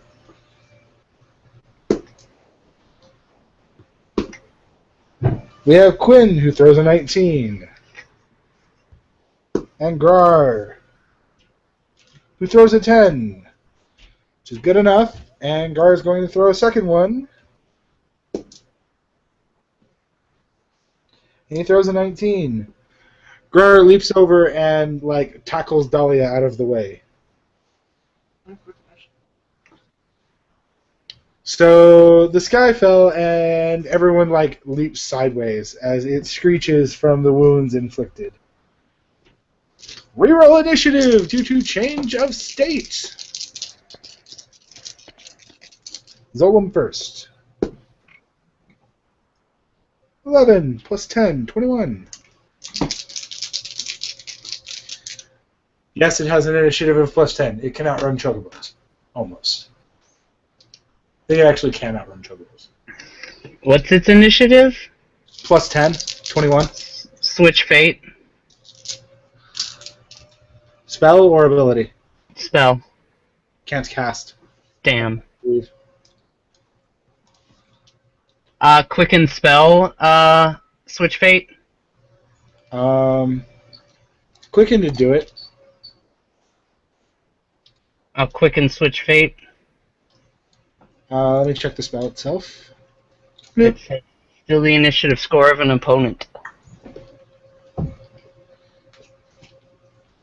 Yep, I'll allow it. So it throws a 21, and it switches with whatever you score. So throw Atmos' score. Can't you wait Please until- fumble. 14 plus your initiative bonus of 2 plus what's your natural initiative bonus? Of 2. Okay, So so it's Total of +4. Yep, so the Zolom has an 18 now. Which is slightly better than a 21, and it means it's before you, so awesome. You'll still get to act before it. 17 for Grar. 17 for Dahlia. 8 for Quinn. Well, sure. Everyone else acts before the Zolom, Quinn goes after. And Quinn just socked it in the eye. Don't you have an initiative bonus? I Of do. +3. Oh. So she has an 11. Alright, Gar. Okay, so Atmos, you still act first. What to do? What to do?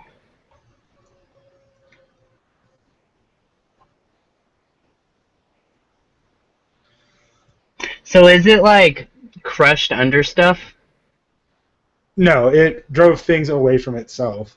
It moves stuff away. Okay. Can I swift action a smoke pellet in its face since I'm still hasted to start off? You could, that would leave you with a standard action. And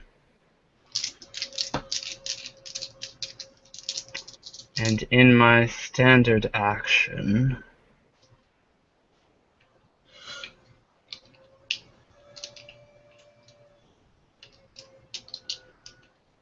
am I within range of touching it?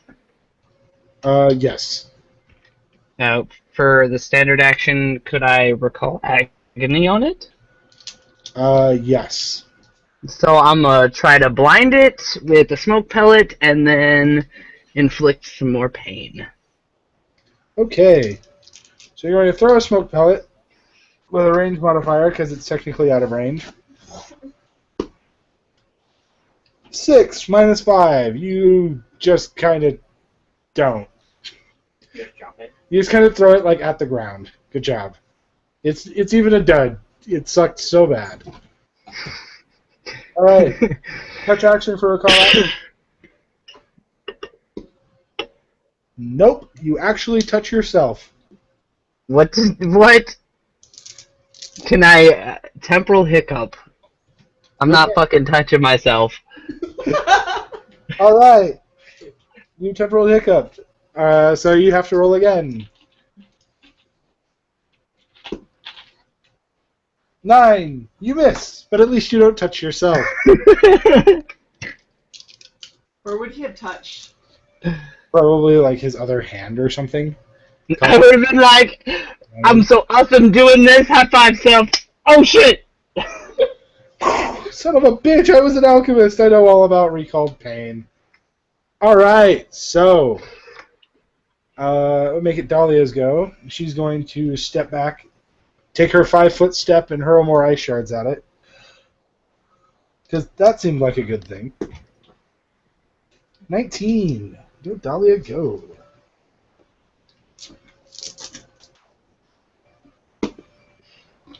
Another 24 damage out of Dahlia, freezing it to the ground. Oh, and it actually failed a strength check by rolling a 1. Well then.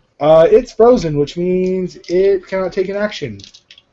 Which means Does that mean bad it's- things are about to happen. Or does that mean it's like...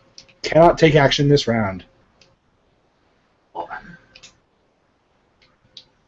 Okay, so it's Grar's. I thought it was my turn. You act after the Zolom. Oh. Wow.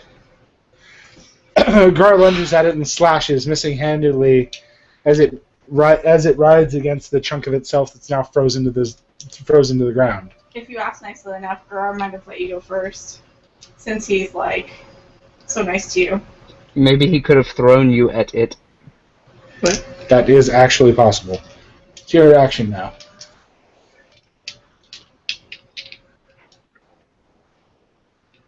Just gonna punch it from where you're standing? Well, I don't know. Where am I? Well, it was coiled and then it rose up, so it like shifted its tail around, except the part where it's first touching the ground is now frozen to the ground. I hit it in a way that it won't, like, lunge at me. Okay, so you just run up, clear the distance while dancing, and punch the shit out of it. You do realize, like, Grar has 2 attacks, right? Yeah, he missed both of them. Wow. 2 and 3. You run up and... 2, like, an immobilized target? Oh! Right, those would both actually hit. I'm like, how the hell did he I'd be miss? a great fighter if I were made of math. So yeah, he's going to slash it twice. Actually. Oh. No, it's only 950. That's Oh, no, not important. okay. Still have plenty of time. Was that you waking up? If 11 and 3 plus 12. So he runs up to it and slashes near the base of its now towering half, dealing 25 damage. Or 23 if I learn to count. And it is looking fairly weary. It is, from the wounds that he just made, great gushes of green blood ooze all over the ground. is it blood bad? Yeah. It boils as it hits the stone, and Gar just kind of dances back out of the way handedly. Well, then I avoid the boil blood and punch.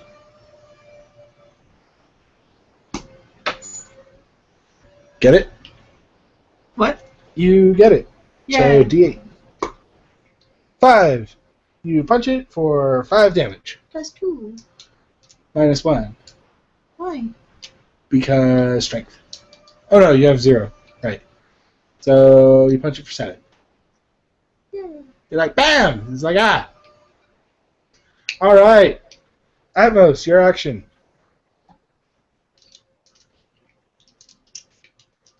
Can I kick it a bunch of times? Are you out of MP? I'm getting low. If we plan on hunting more things, there's not much more I should be doing here. Well, you'd probably rest. You know that you would probably rest before you go after the owls. Okay then.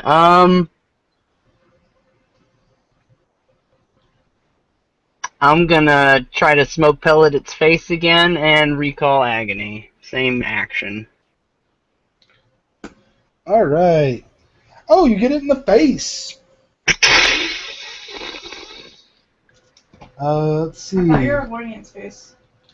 With a It's smoke. just a smoke pellet. It's gonna simply blind it. You hit it for 2 damage, and... Oh, wow. You actually, like, get it in the eye. The other eye. Yeah. Oh. Like, the pellet goes into its eye, it goes off, and smoke just starts spewing out of the eyeball. Yeah. Yeah. Pretty much. It was a 20. It is now blinded. On the other hand, it now takes an immediate action as its rage bonus. And it makes its strength check. And it casts Trine. Cast what? Trine. Or Beta, sorry. Those are the wrong dice. What's beta? 1, I hear 8, dice. I hear lots of dice. 14, 17. Everyone takes 34 fire damage. What? No save. Why? Because Beta.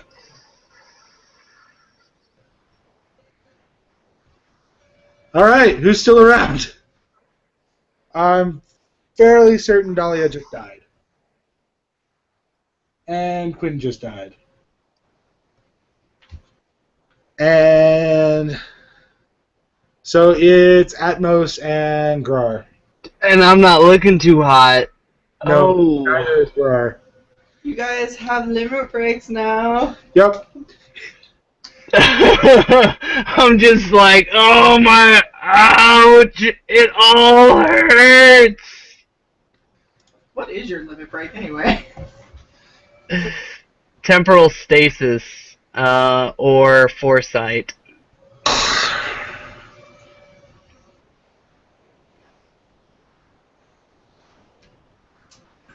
Wow.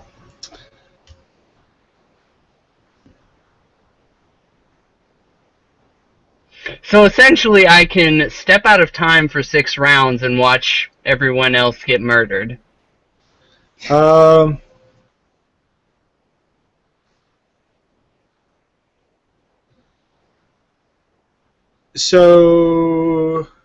Or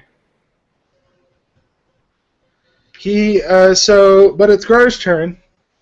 So Grar is going to limit break, lance it. So he'll be healing if he deals damage. And he is going to jump.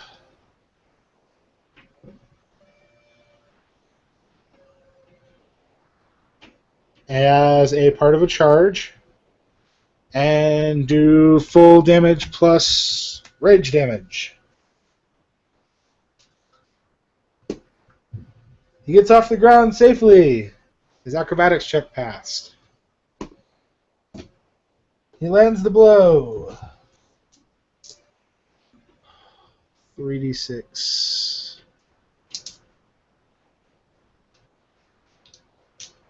plus 2d8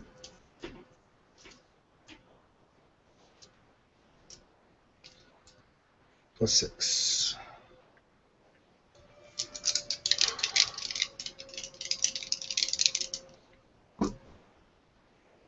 Oh, that's not pretty. So he slashes at it, dealing 21 damage with his jump. Gaining health? And he gains 7 health from it. Second attack is going to be a basic slash.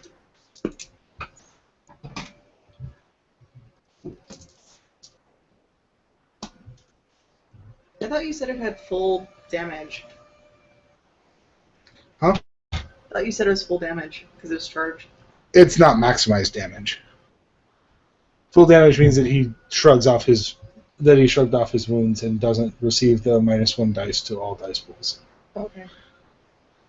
But he hit with his slash. And that's more like it. And adds another 14 to the adds another 14 damage to the snake, drawing even more gushing blood from him.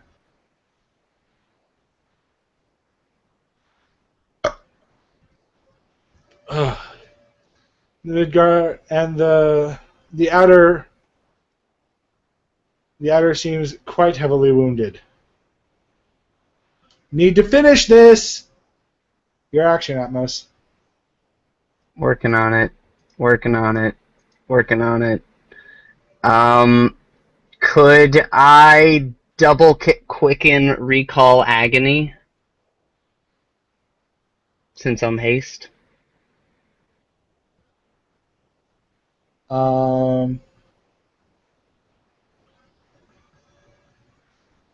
Yes. Do you have enough MP for that? Yeah, I think so.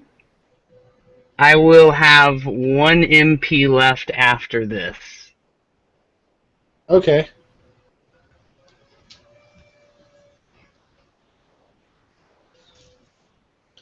You can do it. Where's the dragon in all of this? Let's do it. I'm just like my last Kamehameha. Putting all I got. All right. Well, it's got 21 HP left. Minor spoiler, because if you miss, the odds of anyone surviving are about 0. So let's see. You got 2 pulls of 46. Unless you roll like crap, you should have it. Let's find out. Oh, also, note, I am going. There's a thing I think I can do to prepare in case it sucks to reroll.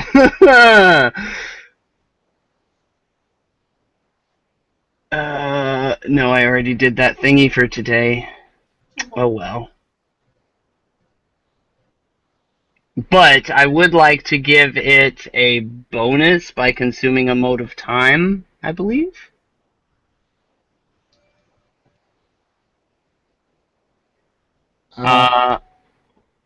Attack roll. It'll be plus 1d4 to the attack roll.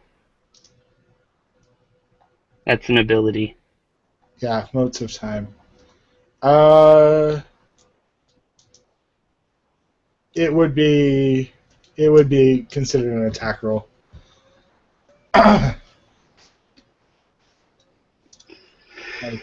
think. So yeah, I'll let it happen. Oh yes! How's that? You got 20 on the first handful.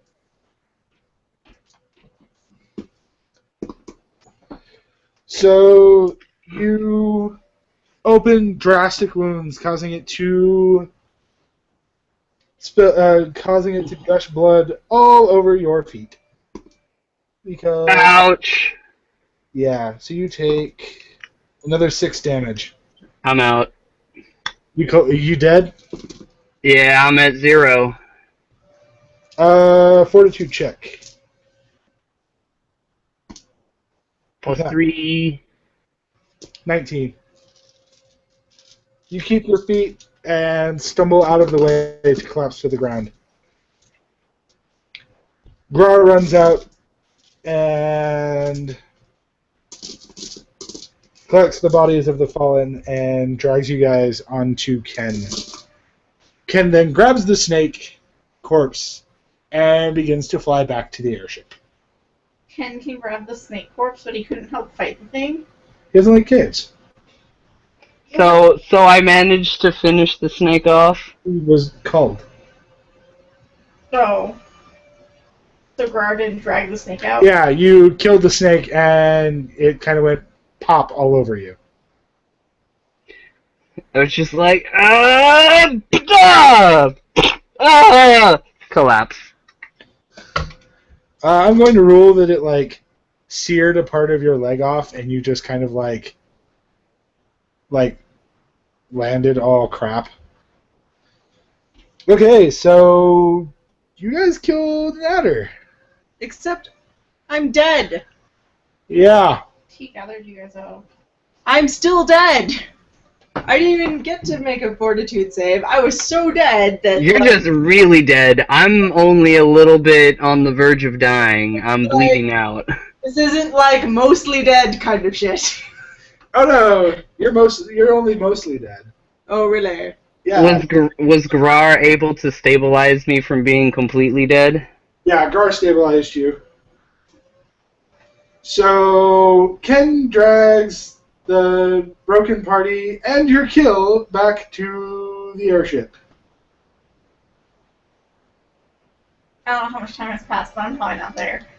No, it's been like... Well, it was only like an hour or two that they spent searching. Then there was like a few minutes prep, and then they beat the shit out of it. And, yeah. Then... so... Vane leaves Gar behind, and the airship... Gar jumps down into the mines and hunts you down with nature rolls. We're leaving, now. Grabs you and proceeds to march the fuck out. People are dead, I need you to fly them back. So that's what we brought Vane for. Vane can't resurrect people. We didn't bring anyone who knows Resurrect. You don't have anyone who knows resurrect. Not yet, at least.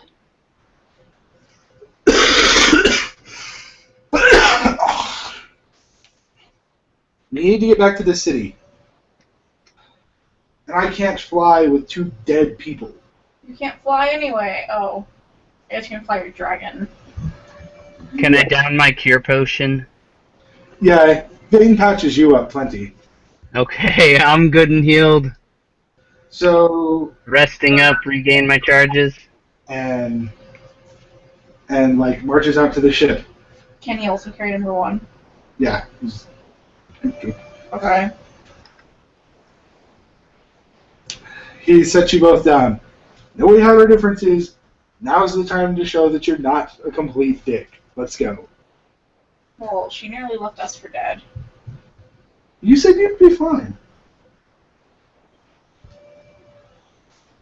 I mean, all you gotta do is get us close enough to a place that has a person, and I can get us in there very quickly. No, I fly back to Rabanastor. Gar's Kingdom. It's closer. Okay. Fly over the mountains. So you fly in, and Atmos blinks the... Kingdom? Yeah. So you fly to the Manga Kingdom, and Atmos ports them down into the infirmary after Gar jumps down to show him where to port them, and is like, "Fix them, I'll pay for it." So the mages set to work picking you back up. So you and Dahlia wake up next to each other, and you're just kind of like floating in midair. Am I in pain? Yes. You look down and see your internal organs being regrown in your chest. Dahlia is missing like a large part of her side. Couldn't they have kept them out for that? Like, There's no reason to... leaving someone dead causes additional damage. well, you can, like, make them sleep. No. Regenerating the mind is part of it. It's one spell. It's agonizing, but it works. Welcome back, ladies. Dahlia just kind of writhes silently in pain as she's getting replaced.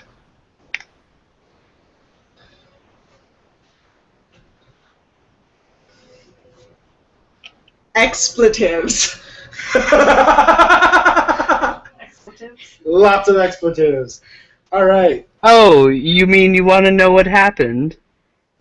So No, like screaming Oh. expletives. expletives is another word for swear word. Oh. Okay. So, yo, Richard, not going to blame you for this, but we're not splitting the party anymore. Not unless we're sure that both parties are going to be safe, okay? I was just fine. I love your arrogant tone, but this is the last time. Next time, it's you who gets the body back. I'll pay for your resurrection or whatever, but no. I don't care if I have to drag you kicking and screaming. You will act as part of this team, or you will renounce your crystal. And all of the fat loots that go with it. It's why you have the airship, remember? Because of us? That's why you guys are still here, isn't it? Because of the airship. Yeah, so we're going to keep working together. You're not going to run off on your own. I'll make sure that Quinn doesn't beat the shit out of you again. Because you're right, that was rude. But you kind of deserved it. Shut up, Atmos.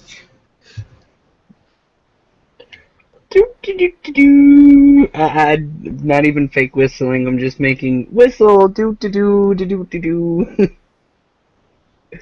He offers a hand of peace. A piece of hand. That too. And like all of the pieces of hand, though.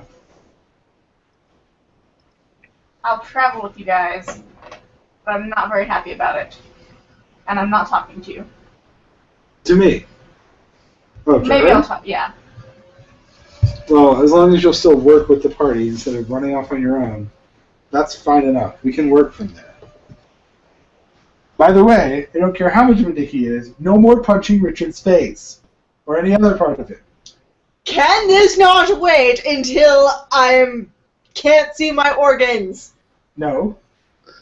Can I poke at her organs while they're growing back? I know that he doesn't feel bad about it, that you do, because, I think that's your kidney being regrown right now. But I'm not in any particular mood to deal with your shit either. You beat the hell out of somebody who could have served us a lot of capability between him, his silly little robots, and his crossbow. Seemed like he would have died just like the rest of us. Or we might have downed it before it managed to get off beta, which is the point in killing it while it's asleep. While her organs are regrowing, can I throw my jar of melted kidney in there while she's distracted? The fuck? No. No, you cannot. Why not? Not unless you want your alignment to tank straight to evil, her to get a rapid infection, and the mages to murder you on sight. Oh. Hi, you're in a building. They can safely cast Holy on you. Aw. Don't fuck with Benga mages, yo. They're few and far between. They're actually being healed Benga. But these Numo are badass enough to go work with the Benga and get along with their chiding, roughhousing bullshit, so yeah. So I don't care you guys had a spat, that you're a dick and a misogynistic prick, that you are a strong, independent woman. Inside a man's body. And if you guys want to duke it out nice and safe, that's fine. The next time it happens, it will be in a ring. Or you will actually try and kill each other, one or the other. Until which, you are both going to calm the fuck down and work together. I don't care who the party leader is. I don't care who's being a prick to who. There's no reason to attack someone who has helped you as much as you guys have helped each other. And yes, that includes you too, dick. I originally didn't attack. No, but you were retaliating for letting her hit you. Hey, look who's talking. You attacked me. He attacked me to stop me from stopping the fight. What's up with that? They have to deal with. You already know what's right and wrong. I don't need to smack you around yet. If you guys want to have your spats, that's fine. As long as we can agree, not beat the shit out of each other, go miles away from the healers, and have no ability to actually get someone ported around. Okay? If she would have killed you, we'd still be here anyway. Maybe. Is that fair? We might not have hurried as quickly. Wow, Atmos. Jesus Christ, do I need to slap you around for being a dick? No, we wouldn't have been there. You would have been dead, and the I airship would would have have been able been. to fly. No, but I would have brought him. If it was just him, I could carry him. I can't carry both of you and manage to bring Atmos. That can get us all the way there. One corpse? Probably. Two? No. We'll all watch each other's backs. Yeah. You know we're capable, and we know you are.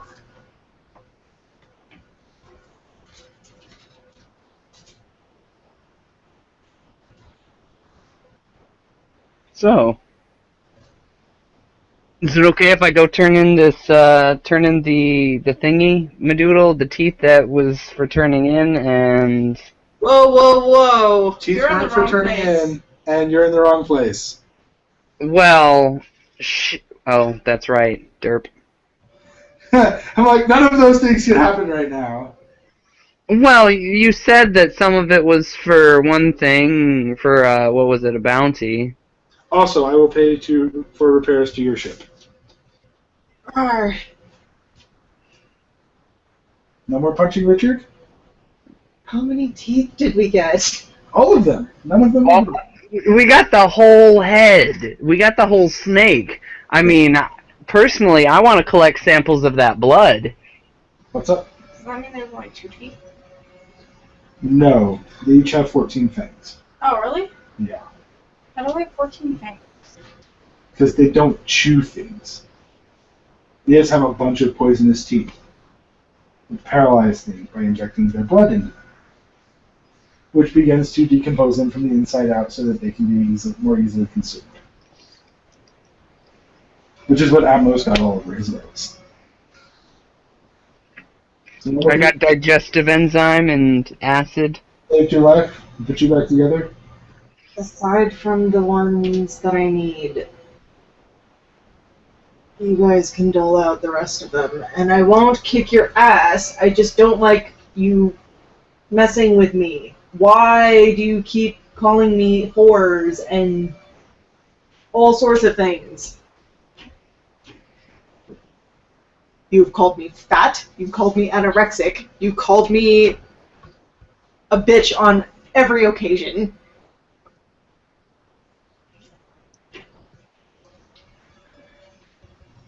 I think Richard just has a crush on you.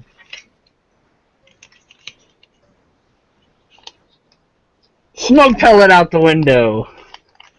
Smoke pellet jumps out the window. You fall 3 stories, and just be happy you're standing next to. No, acrobatics roll to see how I land.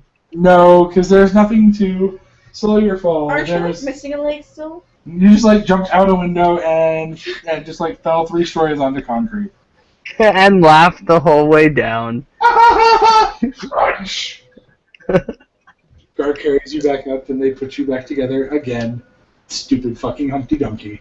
Look, I don't have infinite money. I do have a bank account. Between this and patching up and paying for repairs to the ship, I'm not exactly happy about where we are. I'm What's wrong with sorry. the ship anyway? It carried the adder. Oh, So- so it ate through it. There are large holes in your ship. That sucks. But he did agree to pay for it, so he's like, hey, look, that's my thing. I will pay for it. Okay? No problems here. Can I have the... To get it fixed. This is completely separate. All of my issues with you, You saved your party members, I'm paying for the damage that was dealt thereby. So you don't get to bitch about that. What do you actually have a problem with? Richard's not talking to you. Fine. Alright. Fuck it. I think we've had enough fun for one day, 1 week, ever. Let's head back to Ravenester. Ken will carry the adder, but that means I can't carry anyone else. Everyone else has to ride in the airship. Get hurt by the adder?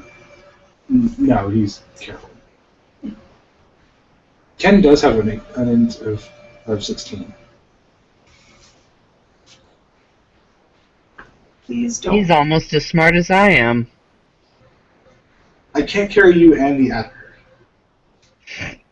It makes him fly crooked, among other things. I don't want to have to worry about dropping you. Yes, I can fall a long way. However, dropping you off a dragon, that means that I have to jump off, and he has to go into a dive, and then you have to not panic, and then we have to manage to not let the snake hit the ground on the way either, You also have to make sure the snake doesn't hit you on the way down.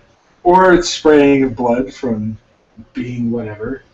Can't I pay for a caravan? If you want to walk back, I suppose it's not the worst thing. Fine. It's 2 days on the airship. It's a week and a half by caravan. Then I will do it by caravan. Really? All right. I'm not about to ride on a ship with someone who refuses to even speak to me. I speak to Gar. So what if he doesn't speak to you? What comes out of his mouth isn't important anyways. And there are holes in the ship, so it doesn't really matter. And since I'm not talking to her, she wouldn't have to worry about me even, like, bothering her whatsoever. But if she'd rather do it by caravan, I'm totally okay with that. You get the reason that she doesn't want to ride with you is because you're being a prick, right?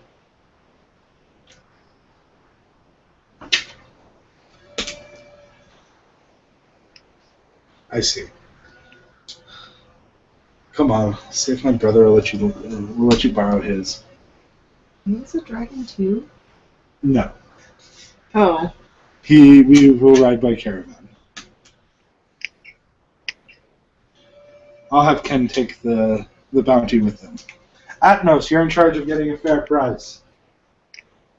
Okay. How much was the bounty for? 14,000.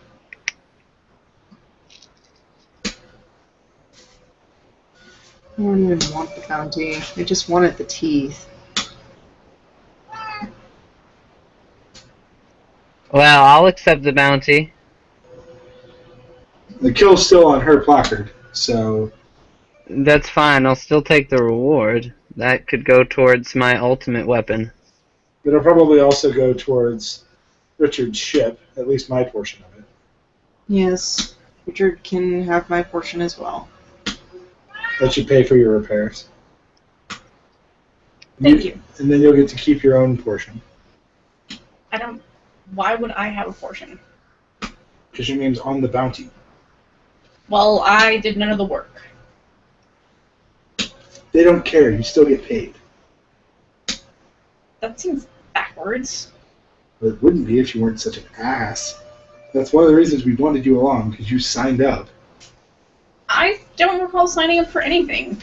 You got... Yeah, you did. Goblin mushrooms, remember the whole thing about becoming bounty hunters and doing it together and signing up together, you know.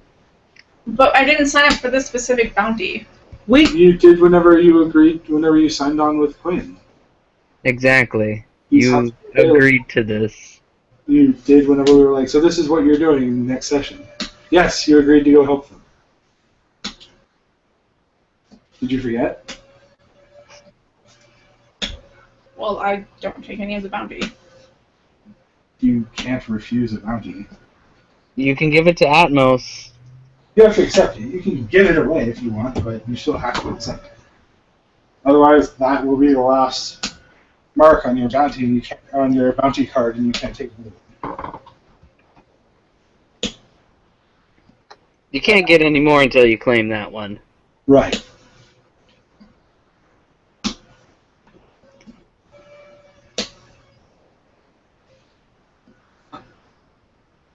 But if that is your decision,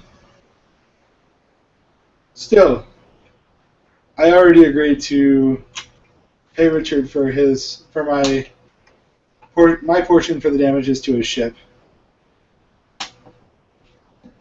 All I wanted was the teeth. I didn't want a bounty. I just thought it would be... Easy money since you were there anyway. Yes. The mage is here collecting the blood. Atmos will leave a few vials with you, but it's less likely to damage anything else in transit. The teeth are being plucked here. The two you need will be kept, and you said you can sell the rest? Probably. Or if anyone wants it. Okay, so you obtain 2 teeth. At most, you get the other 12. Because apparently Richard's not, like, accepting it. Alright, fine. Don't take anything from me. I'm offering you my riches and bounty, and trying to work things out with you, but you still are being this way. You know what? I've absolved myself of any guilt on this matter. Good day to you, sir. I'm going to keep healing. So, In fact, get out of this room. Please. Roar rounds on you. You're at the lady. I would have left without an issue. Well, he's like ushering Atmos out too. They need time to heal. I was already looking at the window I just jumped out of. I was like, awkward moments, eyeballing window. Well, we had I guess you guys head back to the ship? Yep. Okay. I want to harvest everything I can from this adder for research and trade purposes. Well, Rar cuts off and make sure it's drained so it's no longer a risk to the ship. And so you have an outer head on board. And hands you money up front to repair your ship once you get back into town. He will be riding with Quinn and Dahlia. They brought a Dahlia mage. doesn't want to come on the airship either. No, Dahlia is going because she doesn't. She wants to continue healing. They'll leave in the morning. Oh. They want to get there sooner than having to wait for the full repair to happen. So they will be back in Rabanastre in a week and a half. Can I take that week and a half to craft a wand? It'll take far longer than the book says.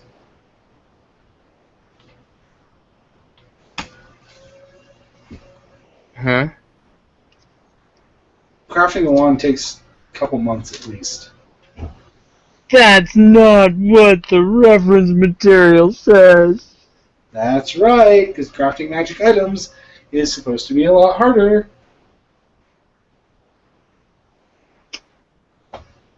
That's balls.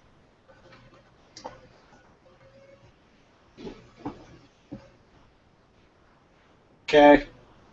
Well, can I at least start the process? Or Yeah. does it have to be a Okay. continuous effort? That's the difference. On the other hand, mine doesn't require it to be continuous.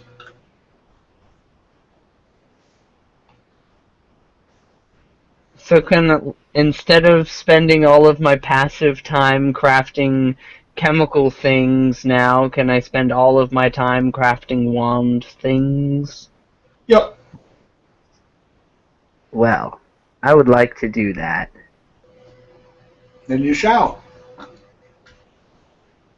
When we're back in Rabanastre.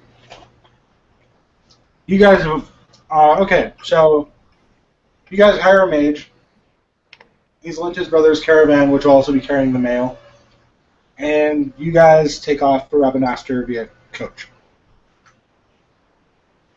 The main party, or the rest of the party, because there really is no main party at this point, jumps on the airship, flies back, and per Gar's request, whenever you arrive, there are already engineers waiting to repair the airship for you. Okay. So the airship is laid up for most of the time until they get there while repairs are happening. Okay. And Atmos turns the head in for a bounty, and because of the quality of the head, the fact that the teeth were cleanly removed, and the eyes and skull were intact, and Eyes were intact. Were Yeah. they? yeah, Even after being punched and having a smoke bomb thrown into them? yeah, I mean, the vision wasn't intact, no, but the eyeball themselves were mostly intact. I probably could have seen once you blinked it out enough if you hadn't killed it in the process. But because it's in such good condition, you're awarded an extra 1,000 gil for the bounty, because they don't have to take out another one. So how much total? 15,000.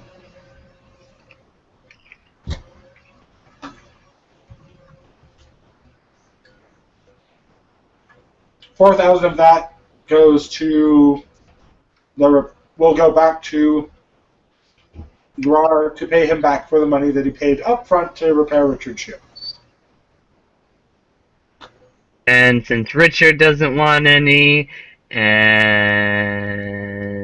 Quinn doesn't want any, Quinn wants hers and it's going to be kept. It's not going to you. well, you pretty much gave it to Richard, but then he said he didn't want it. And if he doesn't accept it, then I'm going to keep it. I'm personally not taking any of the bounty, but if they put it towards a ship, it's our mode of transportation that Yeah. you guys have like put money into already. So Richard's portion of the bounty goes directly into the ship. Gar paid 4,000 up front for the portion, his and Quinn's portion of the bounty that goes into the ship. So that 4,000 will go back to him. What? I mean, that gets them quick. Yeah. That's why it's only a week and a half and not like a month or whatever. Because they have to rebuild large portions of it. Yeah, you have like holes in the hull.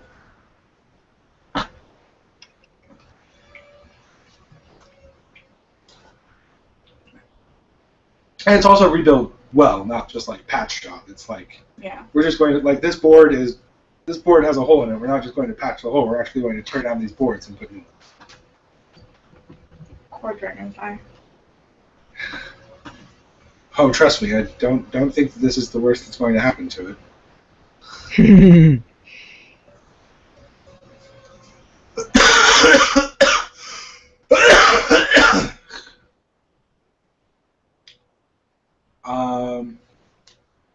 So a week passes, and Quinn, Gar, and Dahlia arrive, all fit and fine,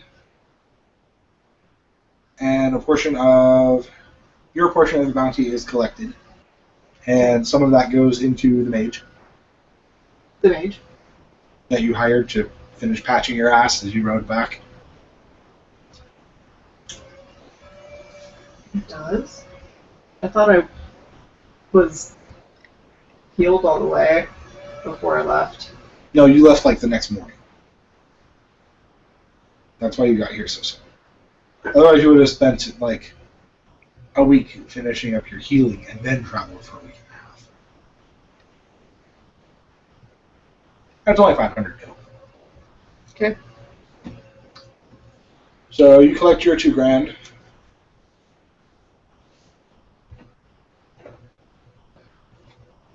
Then the rest gets disseminated among the rest of the party, and Atmos collects his 2,000 in turn. I booked transport to the Numo village. Okay.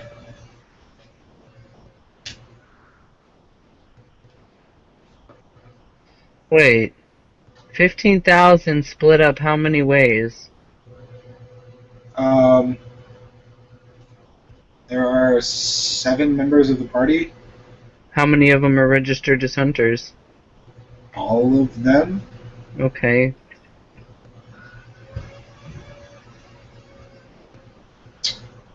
There's odd money floating around. There's 1,000 that just went into the ship. Like, the extra 1,000 just went into the ship, Okay. which will pay for ration restocking and whatever else. It's just your adventuring tax.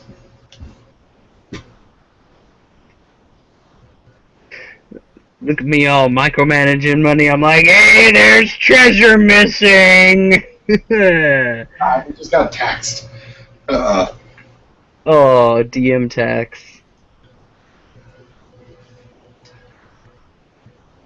Okay, so I think as you need to be getting ready for work soonish, Yeah. is where this session will end.